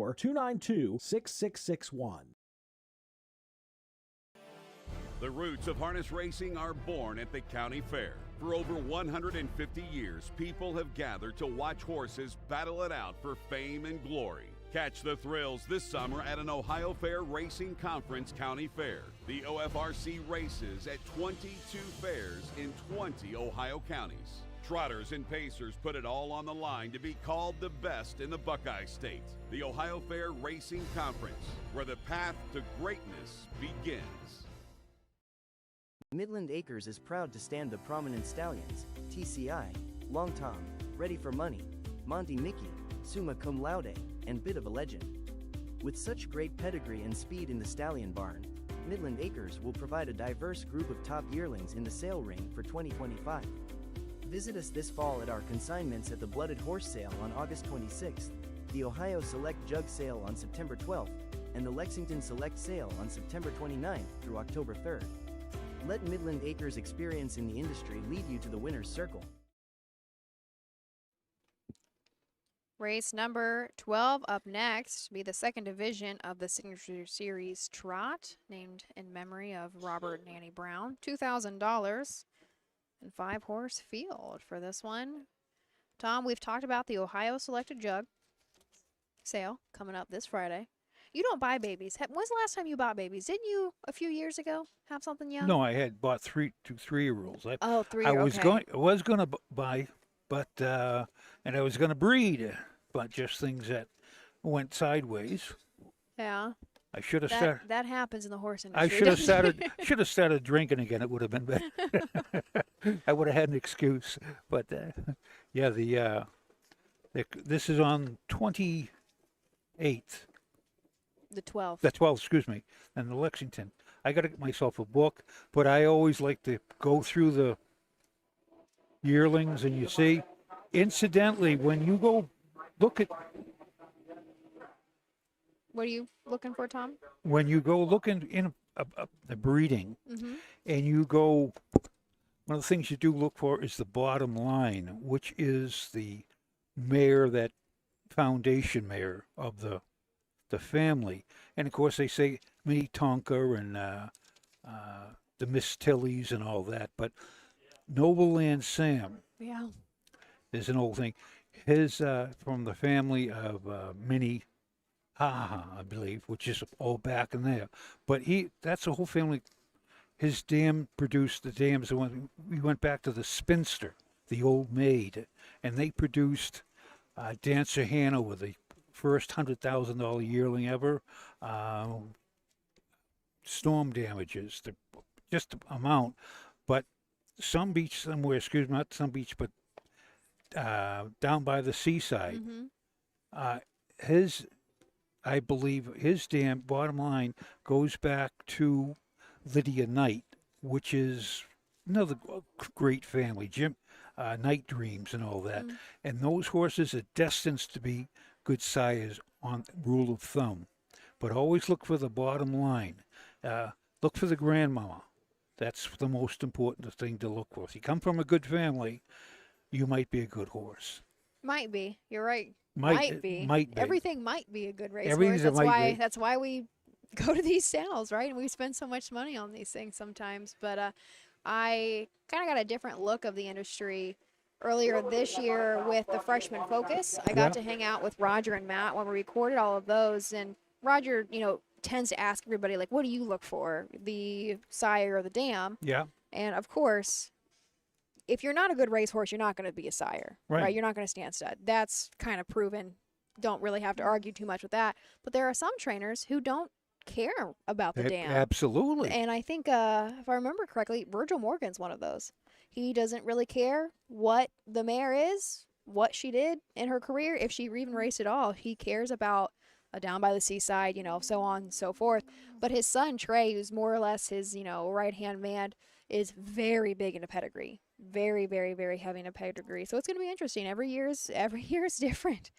We saw some horses go for a lot of money. Yeah. And then we saw some horses that should have went for more money that just didn't last year. So once we get around to the Ohio Selected on Friday, and then Lexington is when? End of this year? 28th. Or not, the end of this month, sorry, Yeah. yeah. And then the Buckeye. We've always had really good luck with the Buckeye. My mom and my dad bought a lot of horses at the Buckeye, and those tend to be a little bit less money-wise than the Ohio Selected, because the Ohio Selected is hard to get into, right? The jet sale is hard to get into, and so we just always had good luck in the Buckeye. And then, of course, the Blooded Horse is later in November. I think we've got the North American. There are plenty of chances to buy yearlings, right, all across the state. And as we all know, luck. Series trot, 4-year-old and up, the R.H. and Annie Brown Memorial, purse of $2,000. No change in the 12th race.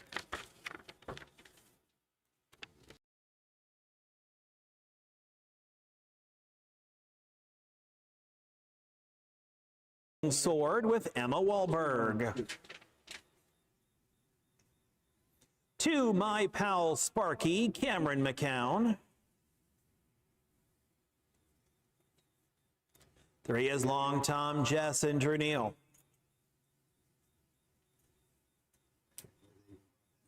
4, Duke of Lindy, David Justice aboard.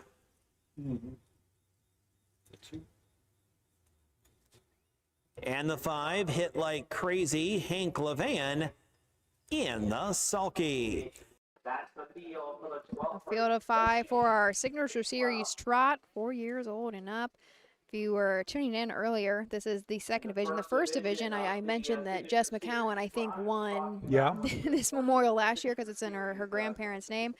Possibly could win it again with our 2 horse here, but we'll start with our 1, Flaming Sword, Russell Early. Emma Wahlberg is going to drive this 4-year-old gelding by Enterprise. Couple starts back at Lima. And the Signature Series was 3rd in 2 minutes and 3/5. Just a single win on the season and 22 starts, but $14,000 made, $42,000 lifetime for Flaming Sword. Number 2 is My Pal Sparky. This is Jessica McCown's owned and trained. This is a 7-year-old gelding by Uncle Peter out of G. O'Keefe by Holiday Road. 116 lifetime starts, 20 wins, $294,000. A nice animal. Mark, a 7-year-old of 153-1 at Scioto. This is Uncle Peter. It is just a nice animal. Cam McCown is in the sulky with My Pal Sparky. You didn't mention the Ohio Sire Stake Championship. The Sparky just coming off that. Oh, my goodness, right there. I didn't see that. Yeah, $100,000 race. 100,000 win by a neck. 153-3. Long Tom Jess is our 3-horse, Rosie Weaver and Drew Neal for this 5-year-old gelding by Long Tom. Last start out was McConnellsville, and the free-for-all was 3rd in 2:02, and 3 has a lifetime mark at Northfield, and 154-3, $121,000 made lifetime. Wow, that's just looking at the. And number 4 is Duke of Lindy, Mark Downey trainee and owned by Cantab Hall, 35 wins. Starts, 1 win, 6 seconds, 3/3, and Mark 55 at Philadelphia. 145,000 lifetime. Dave Justice in the sulky. Number 5 is Hit Like Crazy. Hank Levan trains and drives his 5-year-old gelding by Crazy Wow. 2 wins on the season and 32 tries, but has hit the board additional 11 times, $118,000 made lifetime. They're off and trotting, trying for the lead is a Flaming Sword right there, and Flaming Sword has now made a break. Long Tom Jess is there on the outside. Flaming Sword came back down trotting as they will move on into the backstretch.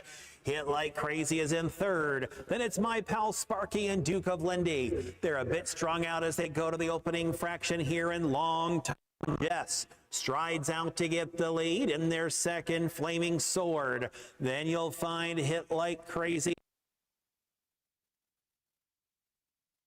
Duke of Lindy, the opening quarter, 28 4/5. So Long Tom Jess Leads them out there by 2. Flaming Sword is there in second. Over there in third is a Hit Like Crazy. Then you find My Pal Sparky in that trailer. Duke of Lindy as they move here to the half, and the leader, Long Tom Jess. Here comes My Pal Sparky, who's now been sent to the outside, was fourth, now third, and trying to come up at the top 2 halfway home in 58 seconds. So with the lead, Long Tom Jess going down the highway. Flaming Sword in second. My Pal Sparky is on the outside, a steadily improving third. In their fourth is Hit Like Crazy and Duke of Lindy. To 3/4. Long Tom Jess tries to repel the challenge. My Pal Sparky, 3/4 home in 1:29.1. They move around the final turn. Long Tom Jess. My Pal Sparky is on the outside. He now trails a half a length as they come to the top of the stretch. They turn for home, and with the lead and off stride went My Pal Sparky. My Pal Sparky made a break, so Long Tom Jess outside Hit Like Crazy. Long Tom Jess and Hit Like Crazy. Long Tom Jess and Hit Like Crazy. Photo for win. Tight on the line. Time of the mile, 2 minutes, 4/5.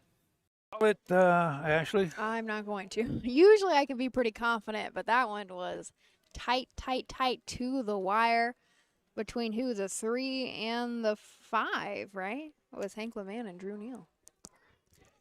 My Pal Sparky moves first up at the half, kind of as expected, makes a break at the top of the stretch. Yes, that little panel, you had to press him a little bit more, and off already went. I'm going to go out on a limb. I'm going to say it was a 5. You think I'd say he was coming? It just depended on exactly where that finish line came into play. Another stride, I think the 5 definitely would have had it, but they were very close, very close. Wicked opening quarter for this track here, 28-4. That is the fastest that we have seen. Yeah, and fastest half, 58. Yeah, slow down a little bit. Coming. Final mile time in 2 minutes and 4/5, right? So slow down a little bit on that back half, but ooh. Right there at the wire. It might be Sparky coming off that mile in 53-3 by a neck. What a mile that is. What a nice animal, too. 117 lifetime starts, $294,000. Now,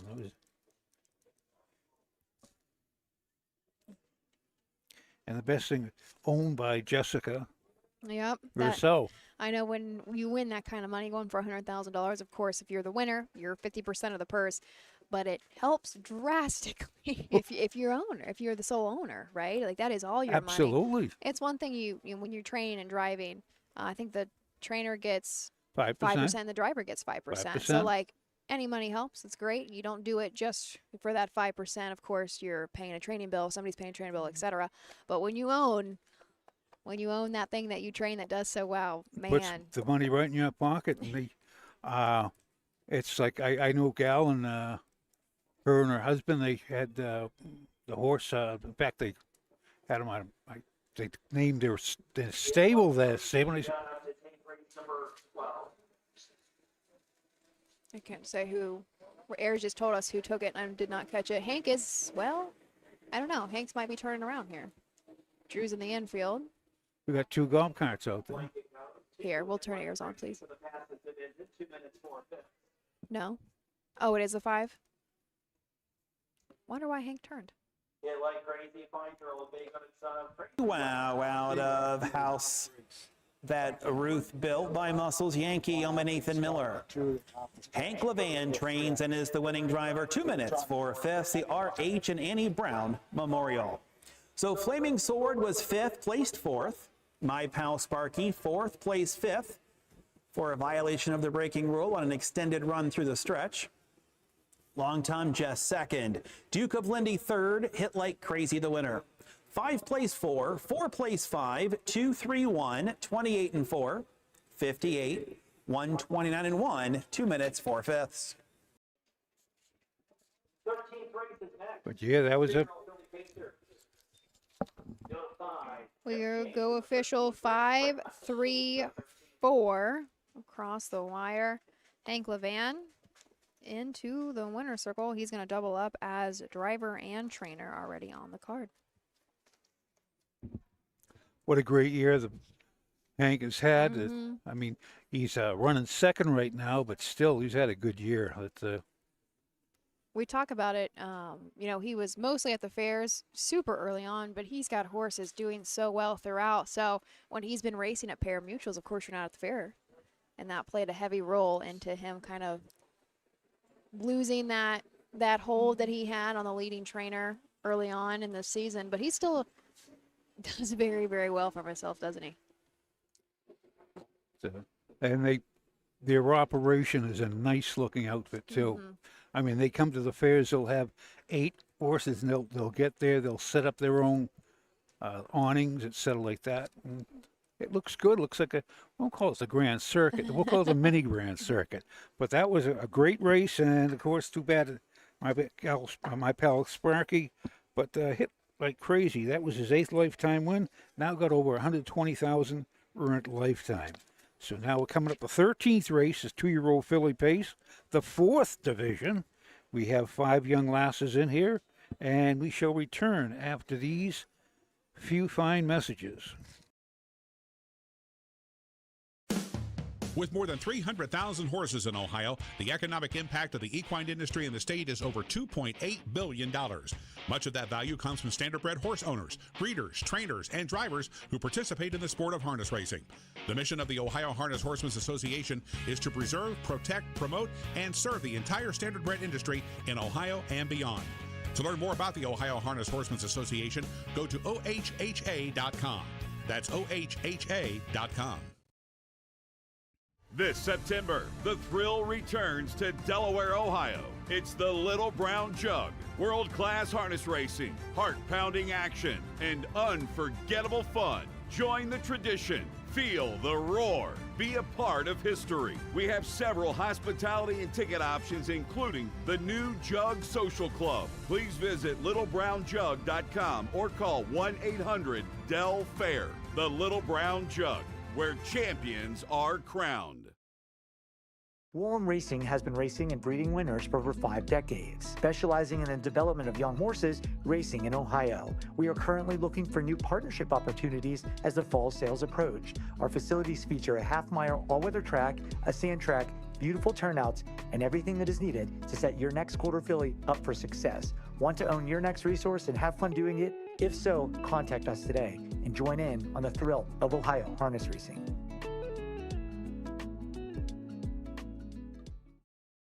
In Ohio, Hickory Lane Farm has the stallions you are looking for, like What the Hill, Uncle Peter, and In Range, as well as Branded by Lindy, Jug winner Luz Pearlman, Racing Hill, and Guardian Angel Oz.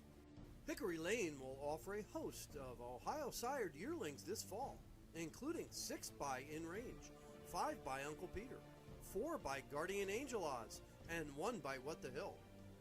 Find out more at hickorylanefarm.com.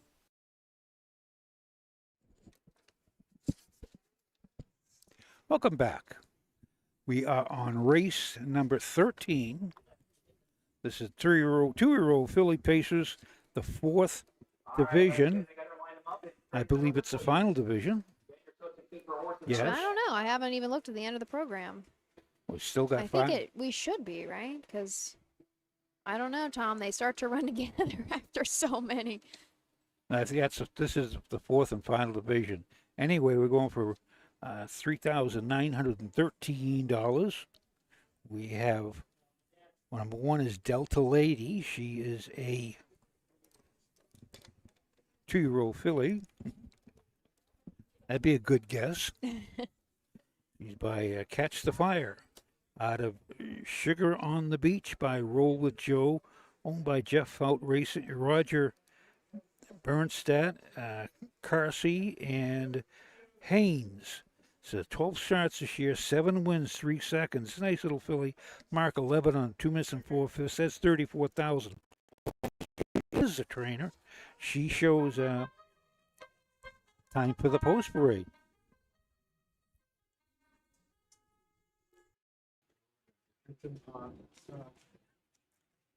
Here are the horses for race 13, 4th division, 2-year-old filly Pacers, First Citizens National Bank, purse $3,913, no change. 1 Delta Lady with Jeff Nysonger. 2 Same Girl Same, Bo Brown. The 3 T Swifty Babe with Ryan Stahl. 4 Speedy as Hill with Jacob Baird. And the 5 Rose Run Bella, Emmanuel Miller in the sulky.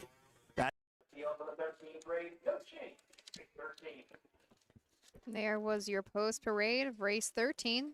Again, the 4th and final division of these freshmen filly Pacers. On the rail, Delta Lady, Walter Haynes Jr. trains, Jeff Nysonger in the bike. This is the first start under the Haynes stable. Recently came over from the Nysonger stable. This is a catch the... No, you just introduced this horse, didn't you? Yes, well, Sorry. I just didn't say, oh, you did it much better than I did. Go on, you finish your Jeff thought. Nysonger's, and I didn't introduce it. Well, I was looking. I'm saying, It yeah. took me a minute, and I was like, wait, roll with Joe Mare. So, yeah, sorry about that, Tom. I don't know what's happening. It's okay. But Jeff Nysonger in the sulky. Number 2 is... Now we can talk about this. Same Girl Same, Brian Brown trains, Bo Brown in the bike. This is another Catch the Fire, owned by Jennifer and Bo. I thought I was impressed by her start last go at Kenton. She was third, back by about 5 lengths in 2:01 and 3. Final quarter 29 and 2. Still looking for the first win. However, has had 2 third-place finishes in 4 starts. Number 3 is T Swifty Babe, Ryan Stahl trainee for Watson Racing, and Tiffin Stuckey in Hart, and come up there in Maine, and Wininger and Tiffin again. 9 starts, 1 wins, 4 seconds, 1 third. Marga Bowling Green at 2, 4, and 3. 11,000 on the card. Ryan Stahl in the sulky. Number 4 is... Number 4 is Speedy as Hill. Jacob Baird in the bike, coming off of, we go 3 back, was third in at 2:05 and 4, $2,200 made, looking for the first win. Rose Run Bella, Herman Hageman, and Emmanuel Miller looking for win number 2. Marcus Iota, 154 and 1. Watch this one, Philly. Here's Ayers. On a break, they're off and pacing, looking to go to the lead. Rose Run Bella. Delta Lady is there in second. T Swifty Babe is third. Over there for Speedy as. And after the break, Same Girl Same as they move around the turn to straighten away to the back stretch. Rose Run Bella and Emmanuel Miller is out there leading them by 4. Delta Lady is there in second. Over there third, T Swifty Babe. Then it's Speedy as Hill and Same Girl Same as they move by the Run Bella, 2 fifths. In their second, Delta Lady, T Swifty Babe in third. Over there fourth, Speedy as Hill and the trailer. Same Girl Same as they're off the turn. Coming down here to the halfway mile mark of the race, being led by Rose Run Bella. Bella's leading them out there by almost 2. Delta Lady is there in second. T Swifty Babe in third to the outside. Same Girl Same with Speedy as Hill. Halfway home in 1:01 and 1 as they now move on into the turn. And the leader is Rose Run Bella. On the outside and coming on is a Same Girl Same along the inside. As they move into the backstretch, Delta Lady, then it's T Swifty Babe and Speedy as Hill to 3/4 they go. And out there the lead, it's still Rose Run Bella. In their second, Delta Lady. T Swifty Babe is at the rail. Same Girl Same on the outside with Speedy as Hill, 3/4, 130 and 4. Moving around the turn to the top of the stretch. Same Girl Same on the outside. She shoves a nose on top. Trying to now swing from the clouds is T Swifty Babe. Right there, Speedy as Hill through the stretch. Now shaking free. Delta Lady. Delta Lady now comes to live to the inside. Delta Lady will win. Same Girl Same there second. Speedy as Hill was third. 2:03 and 2. Time of the mile, 2:03 and 2. 203 and 2 for that final division of these filly pacers. I mean, it was our one horse Delta Lady that was a winner through and through, but I want to talk about Same Girl Same and the mile she just went. She did. I was impressed. I watched her at Kenton, and I was pretty impressed with her because she was making some odd mistakes, I think, the start before that, but I like the way that she looked. Made a break behind the gate. Not sure what was going on there, but Lord, she went the long mile. A boat got her into gear, had her first up, and she came back marching. I'm very impressed. She did not give up. Delta Lady obviously just had the better trip, and she is a very nice horse in herself, but I would be very happy with Same Girl Same. As long as she stays flat, I think she should have been the winner. And you said this was Delta Lady was the first start for Walter Haynes, is newly acquired, which is always a nice feeling when you buy one and an automatic payoff. Right? Yeah, yep. Nice investment. That's one thing, if you've noticed, we were just talking about it earlier, you got to sell them when they're good or no one else wants them. And Jeff Nicelonger, he's good about that. Yeah. You know, when somebody's got their eye on whether it's a 2 or 3-year-old, he's going to let you take the risk, and, you know, he's put a really good foundation on them. And here she is, slowly but surely. For winning the 13th race, 1 Delta Lady. 2-year-old bay filly by Catch the Fire. At a Sugar on the Beach by Roll with Joe and Jeff Fought Racing. E. Bernstead, BK Carsey, and S. Hayes, Walter Hayes Jr. trains. What, Pam? Jeff Nicelonger, the winning driver, 203 and 2. Sponsored by First Citizens National Bank. Delta Lady was the winner. Same Girl Same second. T. Swifty Babe 5th. Speedy as Hill was 3rd. Rose Run Bella 4th. 1, 2, 5, 3, 4, 30 and 2/5. 101 and 1, 130 and 4/5. 203 and 2. So, Ashley Daly. We're getting there. 14. Number 14 says for 2-year-old filly trot, this 4th division. And we've got 5 in it. Nice fillies. We have, do any no streaks going, but we have a couple of good times. They've been in 2-4. Well, this one's Always Princess, been 57 already. Interesting race. We shall return after these very few messages. Have you heard about Bob? It's the Buckeye Owner Bonus, the Ohio Harness Horsemen's Association's new incentive program. The program is for people who purchase yearlings or retain their homebreds out of mares registered and eligible for the OHHA's Breeders' Award program at the upcoming 2025 sales. The total bonus will be 1/2 the amount designated for that year's Breeders' Award program. For more information about the Buckeye Owner Bonus, visit OHHA.com or call 614-221-3650.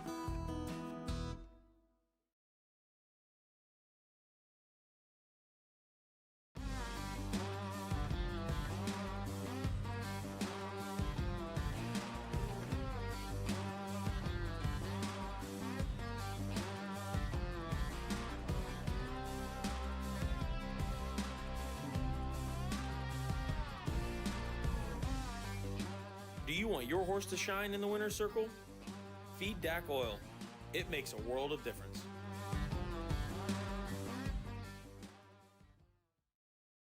The Ohio equine industry needs your help. I'm Scott Mogan, president of the Ohio Harness Horsemen's Association. With over 300,000 horses in Ohio, the economic impact of the equine industry in the state is over $2.8 billion.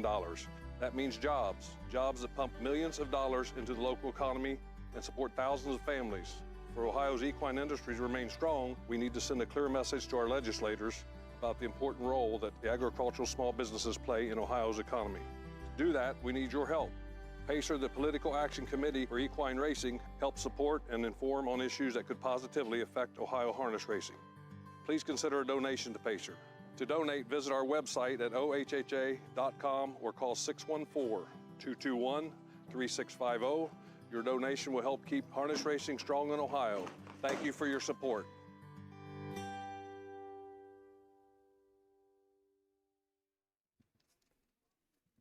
Woo! Race 14 of 18 coming up next. It's starting to get a little dark. Our sun is, what time is it, Tom? Oh, it's almost 8 o'clock. Well, that's good. It's almost 8 o'clock. That's why it's getting a little dark out here. Our track lights are kind of on, kind of not yet. No, they're on. I guess it's just not as... They've got good lights at the head of the lane. Yeah. And good lights in front of the grandstand. That's all you need, because you can't even see the track back in the backside. even when it's at bright daylight. I don't know. I'd have to look. Maybe I can. I can tell in my huffs how many races we had here last year. It would have been 1, 2, 3. Well, it was dark when we left. We only had 15 last year. But it was dark when we left. But yeah, to say it definitely. But we only had 15 last year on this day. I think it was just 15. There tends to be more on the first day of the Wyandot County Fair, like racing day, I guess I should say, because we did host. We have an overnight. We have the fillies and mares open. We have a 2- and 3-year-old open, and 2 divisions of the Signature Series Trot. So there's just a lot of older horses, or not colt staked horses racing as well tonight. I was saying, 90% of the races we have could be even a bit more, are all 2- and 3-year-olds. On the 4, I got to look up the entry sheets for tomorrow. See how many horses we got. Got to add them up, and I know. I just really don't know where they all came from. Usually very early in the season when we only have one fair, everybody's trying to make their first start. Whether it's Paulding, Circleville, Marion is always huge because it's so early, and it's that kind of like that sweet spot of 2-year-olds are starting to really come out. There's always 1,000,001 races, but with as many fairs as we've got going today, tomorrow, and Scioto, which I don't know what days Northfield races this week. I can never keep. I'm not as good at keeping track of them, but I just don't know where they all came from. I really don't. Ohio. I guess good money's good here. Keep buying. Ohio. Keep buying yearlings. I was talking with a guy from Ontario, but he was raced in Maine, and he raced, of course, all across the country. But he says, these are all 2- and 3-year-olds. I says, yeah. He says, but where are the aged horses? I says, well, they're up in Maine and Ontario. Yeah. But yeah.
property that we had a big, and we went dark.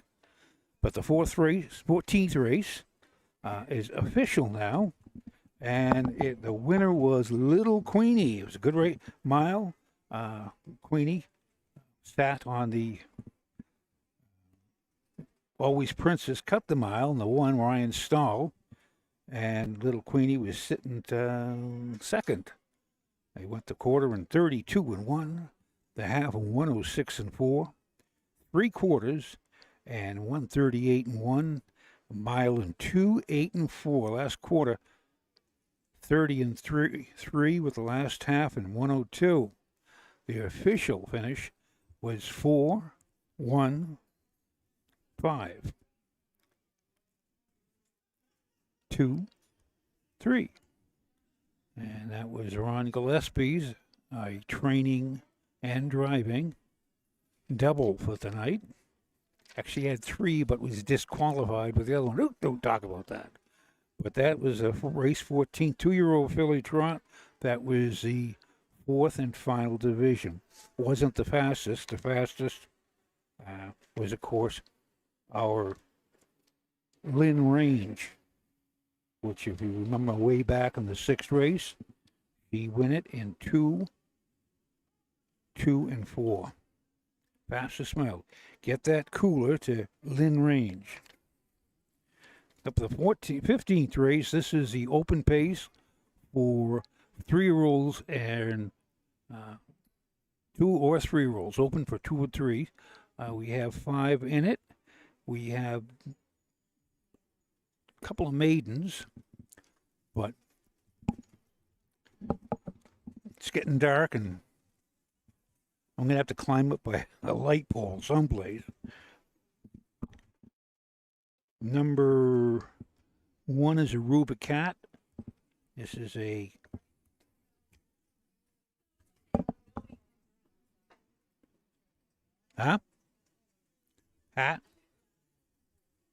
ad? Oh, you doing the ads now? Did you already send them?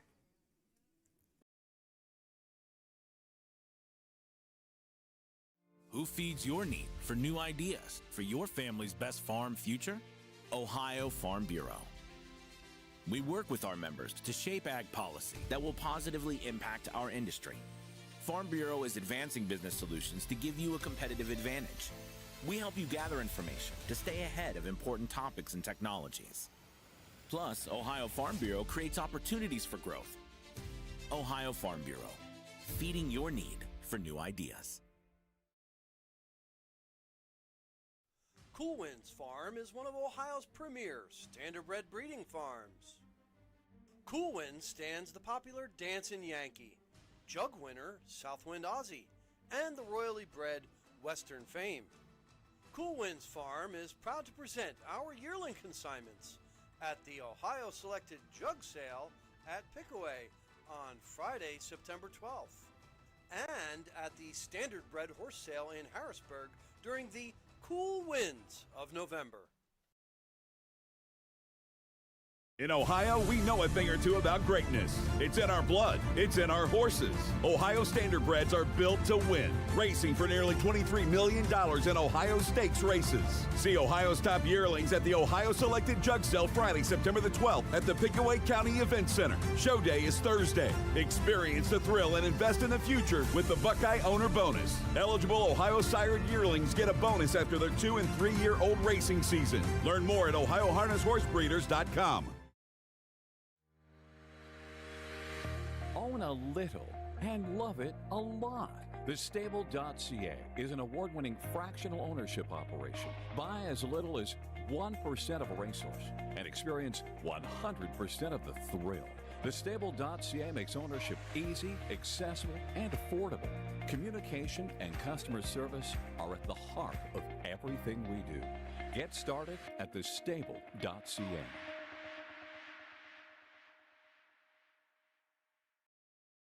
How about that? Just in time for the post parade of the 15th race here in dark but very tepid Ohio. Sponsored by Kirby Sand and Gravel.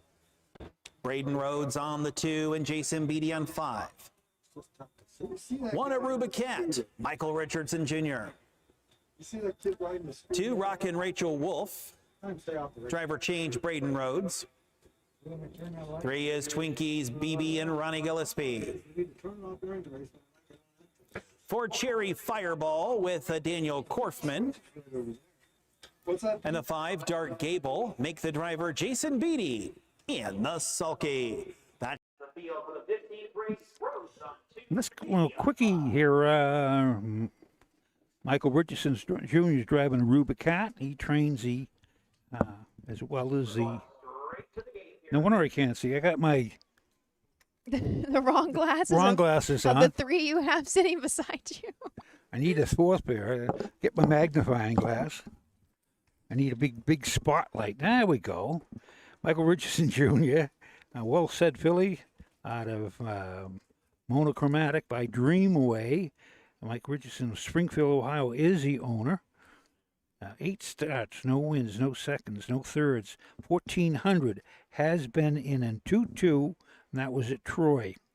So looking for the first on the board, Aruba Cat. Number 2 is... We've got Braden Rhodes for Betty Clegg, Rockin' Rachel Wolf. This is a Rockin' Image filly owned by Kember. We go a handful back. He's been racing a lot at Northfield Park, of course.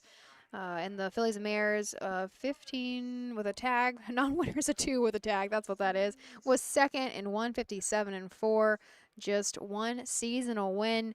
13,000 on the year, but 29 lifetime for this 3-year-old. That's number 3 is Twinkies BB. It's Leslie. We are rolling, Tom, just so you're aware. Okay, We're in the first turn. So we got Leslie Joyce, 2 wins and 16 starts. Ron Gillespie, mark of 54 at Miami Valley. Number 4 is... We've got Cherry Fireball, Daniel Korfman, trains and drives, coming off a 2nd place finish at Kenton. Number 5 is Dark Able with Jason Beatty and Scott Ferguson. And there's no wins and 5 starts. Dark Able's got the 5 hole, and here's Ratliff. They're off and pacing. Rockin' Rachel Wolf is going out there for the lead. They're in second. Twinkies BB off stride to the outside. Dark Gable at the rail. Aruba Cat. Cherry Fireball is there, and after that early miscue, Dark Gable trails. Pacing on up the back stretch for the first time, and out there with the lead, Rockin' Rachel Wolf and Braden Rhodes out there. Playing Catch Me If You Can by 2. Twinkies BB is there in second as they move around the turn. And out there, Rockin' Rachel Wolf tripped that opening quarter beam in 31 and 4. They're in second. As they move around the turn is a Twinkies BB. Aruba Cat is there in third. Cherry Fireball is fourth. And the trailer, Dark Gable. They roll off the turn and pace down here to the halfway mile mark of the race. And it's still Rockin' Rachel Wolf. Twinkies BB pops the pocket and rolls after the leader as they come down here to the half. In there to be a third is Aruba Cat.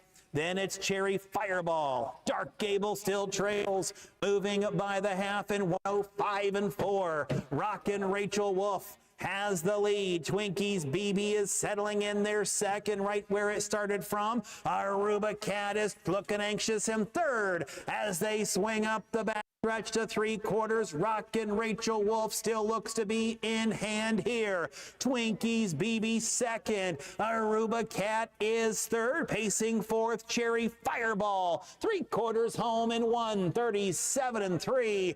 Moving around the turn to the top of the stretch, and the leader, Rockin' Rachel Wolf. They're in second. Twinkies BB. Aruba Cat is third. They're into the stretch and a drive for the wire, and with the lead, it's Rockin' Rachel Wolf. Twinkies BB is still trying, but it's Rockin' Rachel Wolf. Rockin' Rachel Wolf will win. Twinkies BB second. Aruba Cat is third. 6 and 4. Time of the mile, 2:06, 4/5. Last half, last corner, 29 and 1 for Rockin' Rachel Wolf. And Twinkies BB was second. Aruba Cat third. 2-3-1 just for fun. Last happened 101-4. 101 flat, excuse me. That looks to be the second win of the season for Rock and Rachel Wolf in 14 tries.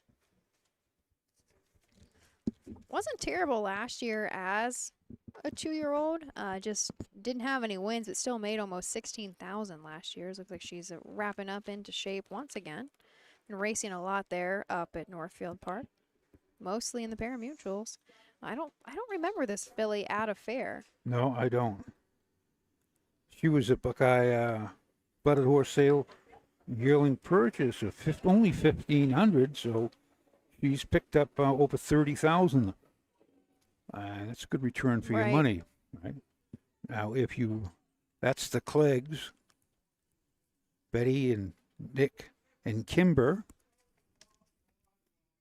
I think Kimber just celebrated a birthday.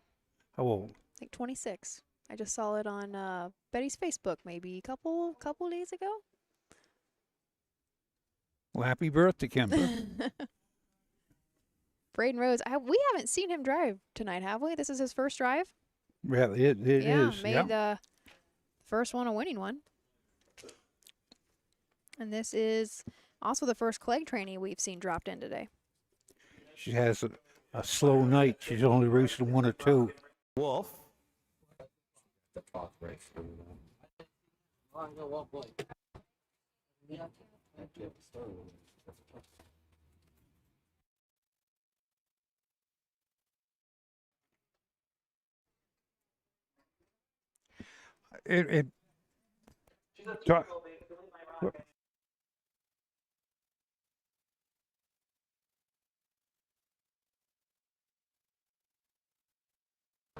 Aruba Cat was third. Rockin' Rachel Wolf the winner. Twinkies B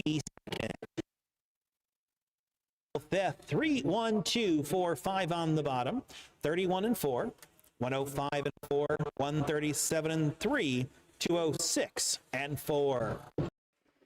That was the 15th. We only got 3 more to go. Ashley Daly. And I think really, we've already wrapped up the Colt Stakes. From here on out, it's a couple overnights and the opens. Instantly, when we're talking about picking out horses now, the Cleggs, they went and bought a bunch of Fear the Dragons yearlings because they had success with them. A lot of people do that. I like the sire. In fact, they carry the same equipment and all that. What I'm going to mean by that, though, they know the horse, and they don't look at the breeding, or they got to Fear the Dragon. They don't care what it costs, and they bought a bunch of horses such as that was only $1,500, and that's their MO. And Who is Duncan's daddy? I can't remember. Who is Duncan by? Duncan. I can't remember. I'm sure our audience will be able to answer that quickly. Was it Fear the Dragon? I don't know. Anyway, please, when we come back from commercial, if anybody's listening and could answer before I look it up on USGA. I'll do that. Let's see who's quicker. Who is we're gonna have a race. Duncan, who's now what, 4, 5? 5. I can't remember. Who is his sire? That'd be great to know. But race 16 coming up next. Join us shortly, and we'll introduce you to the field of 5 of the overnight, the fillies and mares, non-winners of 2000 last 4. Dublin Valley Farms, home of Volstead's sire of 2024 Ohio Horse of the Year, Sugar Instead. Also standing at Dublin Valley Farms, Slay, a promising young son of Chapter 7 and Coach K Hanover by world record holder Walner. Looking for your next winner? Dublin Valley Farms and our clients are offering an exciting lineup of yearlings with current and fashionable pedigrees. Available at public auctions this year. Backed by a team that cares, Dublin Valley Farms, Fredericksburg, Ohio. When you need supplies for your horse, one name stands out: Big D's. Since 1976, Big D's Tack and Vet Supply has been the equine experts you can trust. Whatever your horse needs is available at Big D's Tack and Vet Supply. Visit the retail outlet in Streetsboro, Ohio, or order online at bigdweb.com for fast shipping. Most orders ship that day. Or call 1-800 321-2142. Big D's Tack and Vet Supply. Hey kids, we invite you to join the Backstretch Buddies Club, a fun and free club for kids 12 and under who love horses and wants to be a part of harness racing in Ohio. Once you've signed up, you will be able to join Willie Winnett and exciting adventures and receive awesome surprises. Sign up today using the QR code.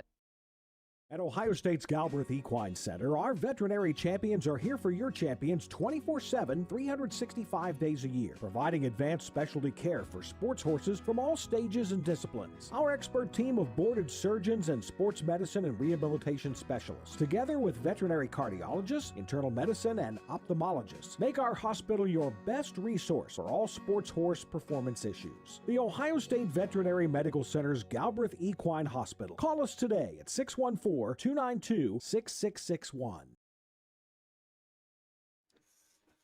We're back. Hi, folks.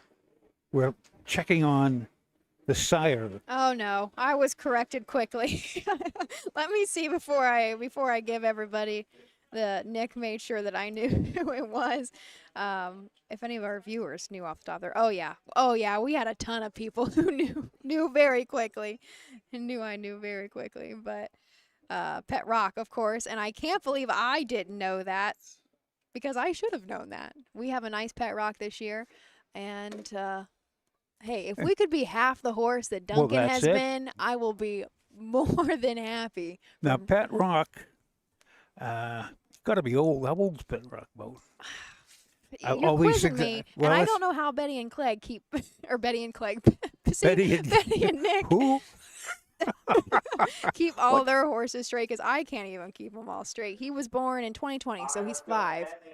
Duncan is 5 this year. Okay, yep. 5. And he's made, how much do you think he's made lifetime? I'm going to say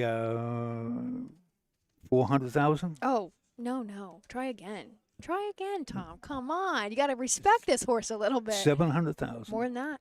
You're kidding me. Right now, he has $834,000 made. And just, well, of course, we've been doing the broadcast and seeing and I said to Roger, I says, this Duncan is a nice, he's one, and Roger says, who? And I says, he's on the fair circuit. Of course, we're just starting with the things. Here he is, 700,000, 800,000. 800,000. He has a mark in 149-1. I think on a 7/8. Yeah. Here's the post rate of the 16th. $1,500. Ronnie Gillespie on 1. Braden Rhodes on 3. Pierce Henry 5. 1 is Mick Chatty. Make the driver Ronnie Gillespie.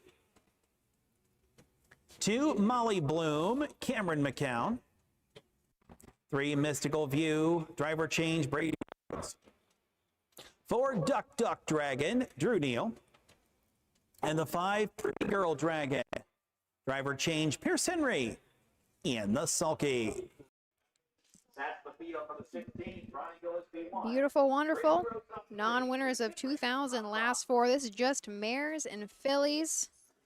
$1,500. A field of 5. Tom, would you like to introduce us to the 1? Number 1 is McChatty. Chatty is a 5-year-old mare by McCardle. And who's by McCardle? Who's by McCardle? Oh, you're stressing me out, Tom. Charlie May. Oh, is that who you're calling? Just we got to throw Charlie May. Charlie May's. How did you know that? I'm proud of you, Steven. Hold on. Look, I need to get myself straight on this broadcast and make a fool of myself.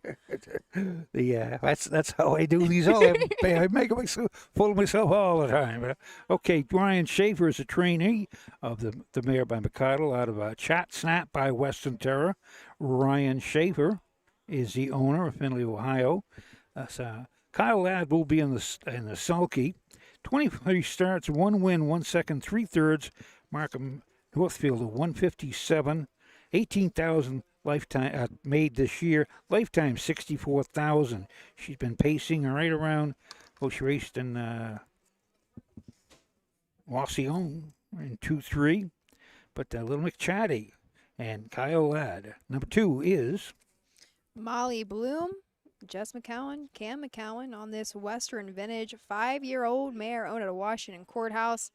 It's been starting a lot at Scioto Downs. Fillies and Mare 7,500. Claimer was 2 back, was 4th there in 155. Shows a lot of miles actually, and 153 in a piece. 111,000 made lifetime, 15 wins and 93 starts. That's a nice mare. It's number 3 is Mystical View. Betty Clegg trains, and who's this? Lasses Racing of Sheridan, Michigan. Braden Rhodes is in the sulky. Mystical View is a 9-year-old. She's got 12 starts this year, 2 wins. Does have a mark of 54 at Oak Grove, and is 64,000. Number 5 is Number four, right? Excuse Is me, Duck yeah. Duck Dragon. Number 4. Drew Neal for Dave Warren staff. So looking for the first seasonal win. 200, over 200 made lifetime. Number 5, Pretty Girl Dragon. And Pierce Henry, Joshua Teets, trainer. They're off and pacing, and it's Mick Chatty who looks for the lead. Molly Bloom is there in second. Duck Duck Dragon is there in third. Pacing in fourth, Pretty Girl Dragon. Having a slight miscue was Mystical View. They straighten up into the backstretch, and Molly Bloom was not content in second. Molly Bloom now charges on and takes on over. There in second is Mick Chatty. It is Duck Duck Dragon in third. Over there fourth, Pretty Girl Dragon, the trailer, Mystical View. They went by the opening quarter where Molly Bloom and Cam McCown leads them out there 30 and 4/5. Mick Chatty is there in second as they make their swing. Next we have Duck Duck Dragon. Then it's Pretty Girl Dragon, and the trailer is Mystical View as they straighten away and move down here to the halfway mile mark of the race where Molly Bloom leads them out there by 2. In second is was Duck Duck Dragon. Over there now taking over that third spot, Pretty Girl Dragon sliding up the inside, Mystical View. They went on by the half where Molly Bloom gets them there in 103 and 4. In their second, Mick Chatty. Pretty Girl Dragon is third. Duck Duck Dragon back down pacing and on the move again. The trailer is Mystical View up the backstretch to 3/4. And Molly Bloom leads them out there now by is Chatty along the Girl Dragon. They went by the 3/4 mile mark of the race. Molly Bloom got him there in 132 and 4. Around the turn to the top of the stretch, Molly Bloom. Mick Chatty is there in second. Then we have Pretty Girl Dragon third. Through the stretch they come. Molly Bloom. Mick Chatty is trying to come, but is trying in vain. It is Molly Bloom. Molly Bloom will win. Finishing second, Mick Chatty. Pretty Girl Dragon was third. 203 and 3. 203 and 3. Well, I'm going to say third quarter, I think they went 29 seconds flat. This is unofficial, and they came home in 30 and 4. But Molly Bloom. For Jess and Cam, that's going to be a double. 203 and 3. I believe unofficial is going to go 2154 across the wire there. Not sure what was going on with our 3-horse Mystical View, and we had another breaker in Duck Duck Dragon. They made a handful of miscues. I know at least the 3 did. And I was looking, Tom, this is a dark track. Yes. And let's not pretend that, again, I don't know Mystical View very well, but she does not show breaks at all in the lines that we can see. Actually, way back, I guess she did show one at Hoosier Park, but not training under Betty. Regardless, sometimes these lights will mess because the light shadow. Absolutely. You know, it's like, and horses see everything, and they don't see anything in gray. They see black and white. You know, so they. It's they see a patch of black, they think it's a pit. They don't know. Yeah, I'll tell you, I had a 2-year-old. Coming down, there was the pole at a line across the thing, and he would just take one little skip over it. So I said, I'll put a shadow roll on him. It was perfect till he come to that spot. He still skipped over it. Creatures of habit, they are. He remembered, yep. Here's Cam. coming back into the winner's circle. Molly Bloom, that is the 16th lifetime win. Molly Bloom, a 5-year-old bay mare by Western Vintage, and a right on Molly by Stonebridge Regal. Oh My GG Racing, Jessica McCown trains Cameron McCown, the winning driver, 203 3/5. Mick Chatty was second. Molly Bloom was the winner. Mystical View fifth. Duck Duck Dragon fourth. Pretty Girl Dragon third. 215 4 3 on the bottom. 30 4/5. 103 4. 132 4. 203 3. It was. We are almost getting through it. It actually, I was a little worried when I saw there were 18 races today, but I got to give props to all of our horsemen, to all of our officials. We are just rolling right through it, and it's been good. Our weather's been great. Our track's been good. The horses are behaving, and I'm sitting beside Tom Pye, the harness guy. What more could I ask? I thought you were going to say you were a little bit worried when you saw me sitting. Oh, true. But I was trying to be nice. I said, oh, no. Oh, no. But that's we're coming up to this is the lucky draw stable pace. This is the 17th. What's that big word everyone uses that I can't? Roger Houston really got it popular. The penultimate. Oh, there we go. The penultimate. And he got that out of somewhere. He was working with somebody. Oh, he's told me the name before. Over at the Meadows used it, and that's Rogers picked it up, and now we all say it. Except me, I can't pin up the. Okay, this is the next to the last race coming up. But 17th race, the open pace. There's only 4 in it to win it, and we shall return. They've got a purse of $2,000. We shall return after these messages. Midland Acres is proud to stand the prominent stallions, TCI, Long Tom, Ready for Money, Monty Mickey, Summa Cum Laude, and Bit of a Legend. With such great pedigree and speed in the stallion barn, Midland Acres will provide a diverse group of top yearlings in the sale ring for 2025. Visit us this fall at our consignments at the Blooded Horse Sale on August 26th, the Ohio Select Jug Sale on September 12th, and the Lexington Select Sale on September 29th through October 3rd. Let Midland Acres' experience in the industry lead you to the winner's circle. This September, the thrill returns to Delaware, Ohio. It's the Little Brown Jug. World-class harness racing, heart-pounding action, and unforgettable fun. Join the tradition. Feel the roar. Be a part of history. We have several hospitality and ticket options, including the new Jug Social Club. Please visit littlebrownjug.com or call 1-800-DEL-FAIR. The Little Brown Jug, where champions are crowned. Warm Racing has been racing and breeding winners for over 5 decades, specializing in the development of young horses racing in Ohio. We are currently looking for new partnership opportunities as the fall sales approach. Our facilities feature a half-mile all-weather track, a sand track, beautiful turnouts, and everything that is needed to set your next quarter filly up for success. Want to own your next resource and have fun doing it? If so, contact us today and join in on the thrill of Ohio harness racing.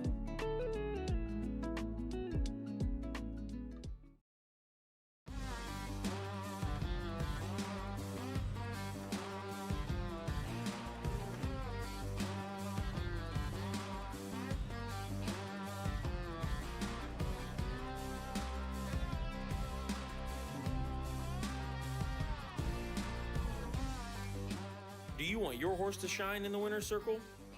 Feed DAC oil. It makes a world of difference.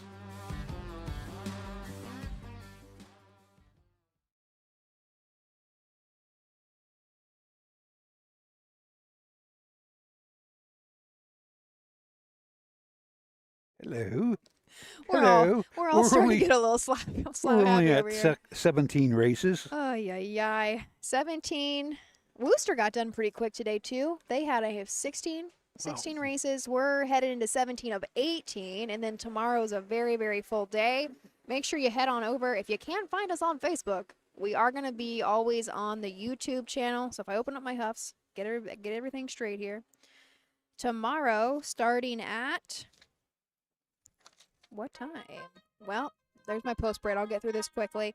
Worcester starts at 12 p.m. tomorrow. Old Washington, 12:30. Montpelier, 1 p.m. And back here at Upper at 5 p.m. So plenty to choose from. Some Beatty on 2.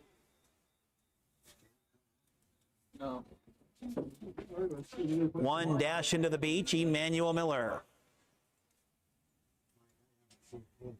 2, Leanne's Choice. Driver change, Jason Beatty. 3, SP Dancing with Stars, Braden Rhodes. And the 4, Hoof Prints in the Sand, Cameron McCown in the sulky. That's the field for the 17th race. Jason Beatty. All right, just a field of 4. This is the Fillies and Mares Open Pace, $2,000. On the rail, Manny Miller for Herman Hagerman, dashing to the beach in. This is a Some Beach Somewhere, an 8-year-old mare. Just 1 win on the season and 28 tries, but lifetime, 27 victories, 261,000 lifetime. Set a lifetime mark. 5 years old, up at Northfield, 151 and 1. Recently, shows a mile as fast as 153 flat, and that was at Scioto Downs. A nice class old mare she is, and I say old. She's 8. You know, I've had them that were 12 and 13, but 8 years old still in with 261,000 in the card. Unbelievable. Number 2 is Leanne's Choice. It's a Chris Short trainee, 4-year-old mare by Courtly Choice out of Village Madonna by Rock and Roll Hanover, and 6 starts this year, 1 win. $12,000 made. Lifetime, she's got 30 starts, 6 wins, 9 seconds, 4 thirds. How about 231,000 on a card? And she's only 4 years old. Leanne's Choice with Jason Beatty. Very fast lifetime mark for that 2-horse, too. 50 and 2. Is that over at Pocono? Set last year. Very, very fast. Still going in 51 over at Hoosier Park. 3 is SP Dancin' with Stars, Braden Rhodes for Betty Clegg. This is a 4-year-old mare by Dancin' Yankee, coming off a 2nd place finish at Van Wert in the Ladies Series. Miss Burkhold was driving for that one. We go a handful back, though. Racing up at Northfield Park is going consistently in 55 and some change. $99,000 made, just a little bit off of that $100,000 mark. 15 lifetime wins and 76 tries. Wins can go over the $100,000 mark tonight. Good thing is, yeah, she's going to, because we only got 4 in the field. Right. Everybody's going to pick up a decent check. Right here on stage tonight, we'll have number 4 is Hoofprint in the Sand. Jesse McCown, trainee for Sarah Harville of Carrollton, Ohio. This is a 6-year-old mare down by the seaside. She's got 24 starts this year, no wins, 15,000, but lifetime she has 12 wins, so she's been to the winner's circle. She knows with 154,000 mark of Scioto last year of 152, and she's been here. She shows 151 on a card. This is going to be a good race, this open pace. This the 4 horses doesn't even make it to the track yet, so just waiting to see. Jess does train. They just won that last race, so maybe it's just taking a moment here. But that's not an excuse. I want them out. I want them out here right now.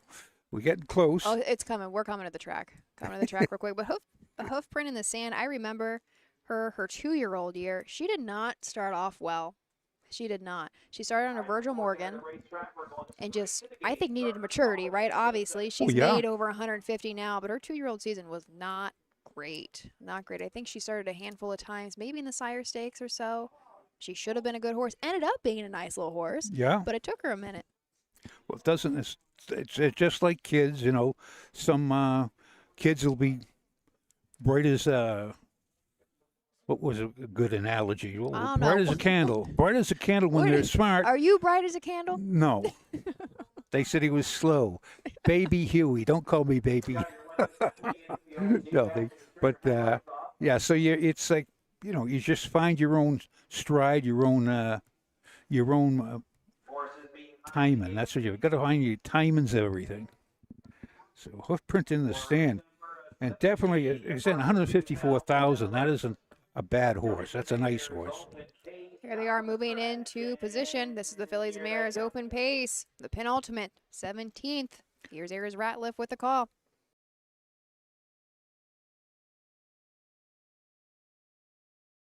They're off and pacing.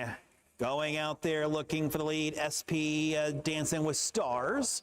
On the inside comes Dash Into the Beach. Onto the outside, hoof print in the sand and the trailer, Leanne's Choice. On up the back stretch the first time and with the lead, SP Dancing with Stars and Braden Rhodes out there and on the lead. Dash Into the Beach is there in second. Over there third is hoof print in the sand with Leanne's Choice. They went by the opening fraction. Whereas still SP Dancing with Stars 28 3/5. In their second is Dance Into the Beach. Over there third is hoof print in the sand and the trailer Leanne's Choice. They straightened away and moved down here to the halfway mile mark of the race, still being led by SP Dancing with Stars. They're in second, Dash Into the Beach. Then we have hoof print in the sand, and that one has been sent to the outside. The trailer is Leanne's Choice. They went by the half in 1 minute 4/5 around the turn. SP Dancing with Stars. Hoof print in the sand is on the outside, trying to bear down on the leader. Dash Into the Beach is at the rail with Leanne's Choice. Continuing on to 3/4. Inside, SP Dancing with Stars up on the outside, hoof print in the sand is taking it to the leader. They went by 3/4 and the leader SP Dancing 129 3. Hoof print in the sand is right there. Nowhere to go for Dash Into the Beach with Leanne's Choice. Wide open here, a field of 4 as they turn for home. It's SP Dancing with Stars on the outside. Hoof print in the sand. Dancing with Stars is still the leader. SP Dancing with Stars from start to finish.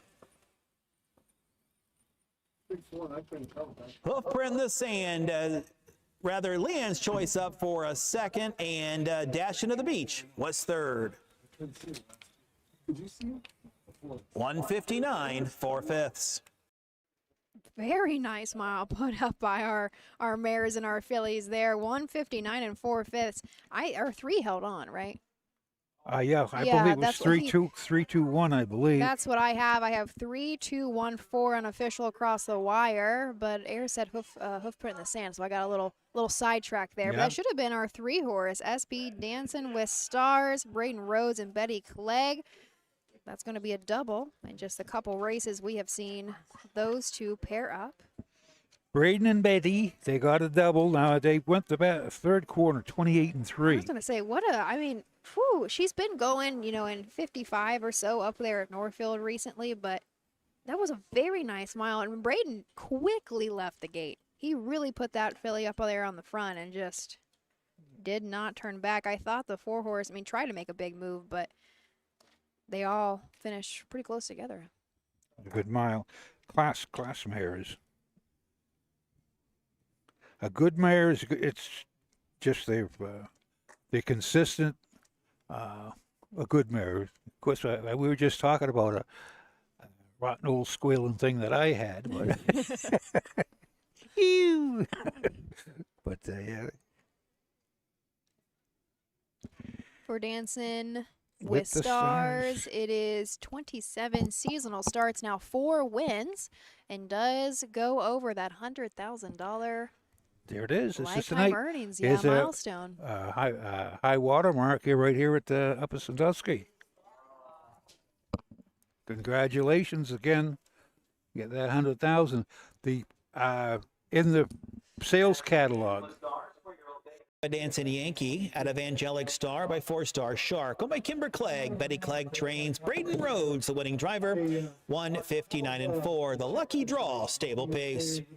Dash Into the Beach was third. Leanne's Choice second. SP Dancing with Stars, the winner. Hoof print in the sand was fourth. 3-2-1, 4 on the bottom, 28 3. 1 minute 4/5. 129 3. 159 4. That's our, we're 17th. And now is Tuesday night's finale. Ashley Daly, can you believe that tonight? I know. Tonight's Look, it's only 8:44. Good job. I'll tell you, I thought 9 o'clock would be good. It was 8:34. We're coming up to our last night. But let's not speak too soon. We got one more to put up in the books. The 18th and final is going to be the open pace for 2- and 3-year-olds. Just over $1,000. In a field of 4. Join us back here in just a moment. In Ohio, Hickory Lane Farm has the stallions you are looking for, like What the Hill, Uncle Peter, and In Range, as well as Branded by Lindy, Jug Winner Luz Pearlman, Racing Hill, and Guardian Angel Oz. Hickory Lane will offer a host of Ohio sired yearlings this fall, including 6 by In Range, 5 by Uncle Peter, 4 by Guardian Angel Oz, and 1 by What the Hill. Find out more at hickorylanefarm.com. Who feeds your need for new ideas for your family's best farm future? Ohio Farm Bureau.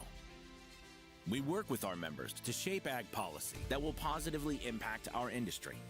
Farm Bureau is advancing business solutions to give you a competitive advantage. We help you gather information to stay ahead of important topics and technologies. Plus, Ohio Farm Bureau creates opportunities for growth. Ohio Farm Bureau, feeding your need for new ideas. Own a little and love it a lot. The Stable.ca is an award-winning fractional ownership operation. Buy as little as 1% of a racehorse and experience 100% of the thrill. The Stable.ca makes ownership easy, accessible, and affordable. Communication and customer service are at the heart of everything we do. Get started at thestable.ca.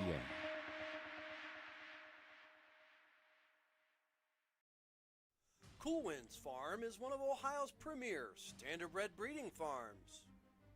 Cool Winds stands the popular Dancin' Yankee, Jug Winner Southwind Aussie, and the royally bred Western Fame. Cool Winds Farm is proud to present our yearling consignments at the Ohio Selected Jug Sale at Pickaway on Friday, September 12th, and at the Standardbred Horse Sale in Harrisburg during the Cool Winds of November.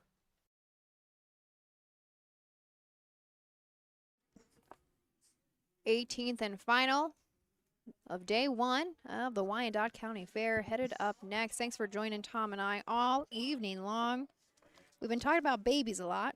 This is baby season, although we're still finishing out our 2- and 3-year-old colt stakes, right? But this Friday is the Jug Select, so the Ohio Selected Jug Sale. And also, we've talked a little bit about the Buckeye Classic, which is in October. We got a little bit of time. I think we got one more still to come out.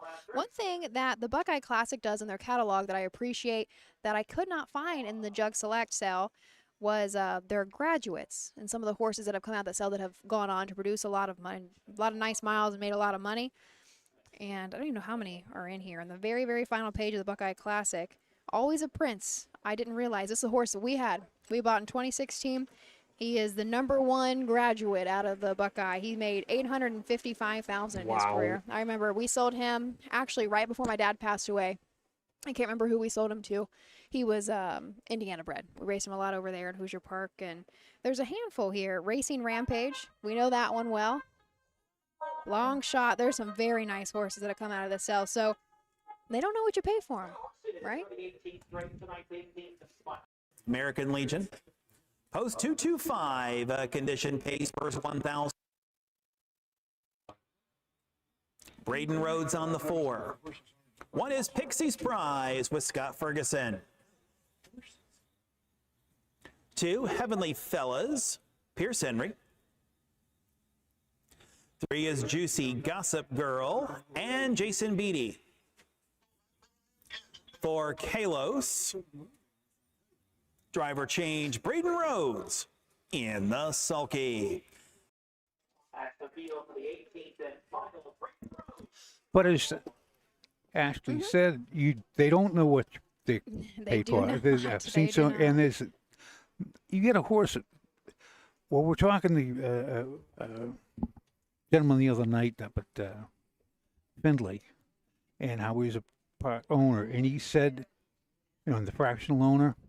And he said his first horse they struck gold, and he was throwing like 60,000, made 110,000, and he says this is 5 years ago. He says I'm still living off of that, Yep. you know, and that was just being a fractional owner. You have a good horse, 800,000. That's $1 million, you know, close to $1 million, and that's a game changer.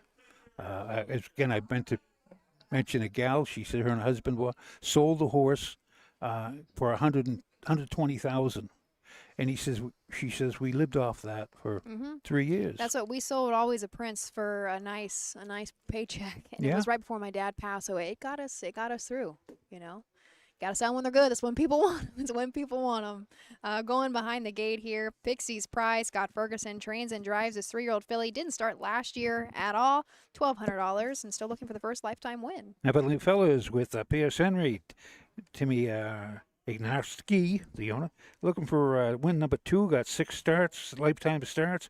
Market Drainor at 2-7. Number 3. Juicy Gossip Girl, Brian Georges, and Jason Beatty going to team up for this one. 26,000 made lifetime. Kalis and Braden Rhodes, Betty Clegg trainee, looking for win number 3 out of 14 this year.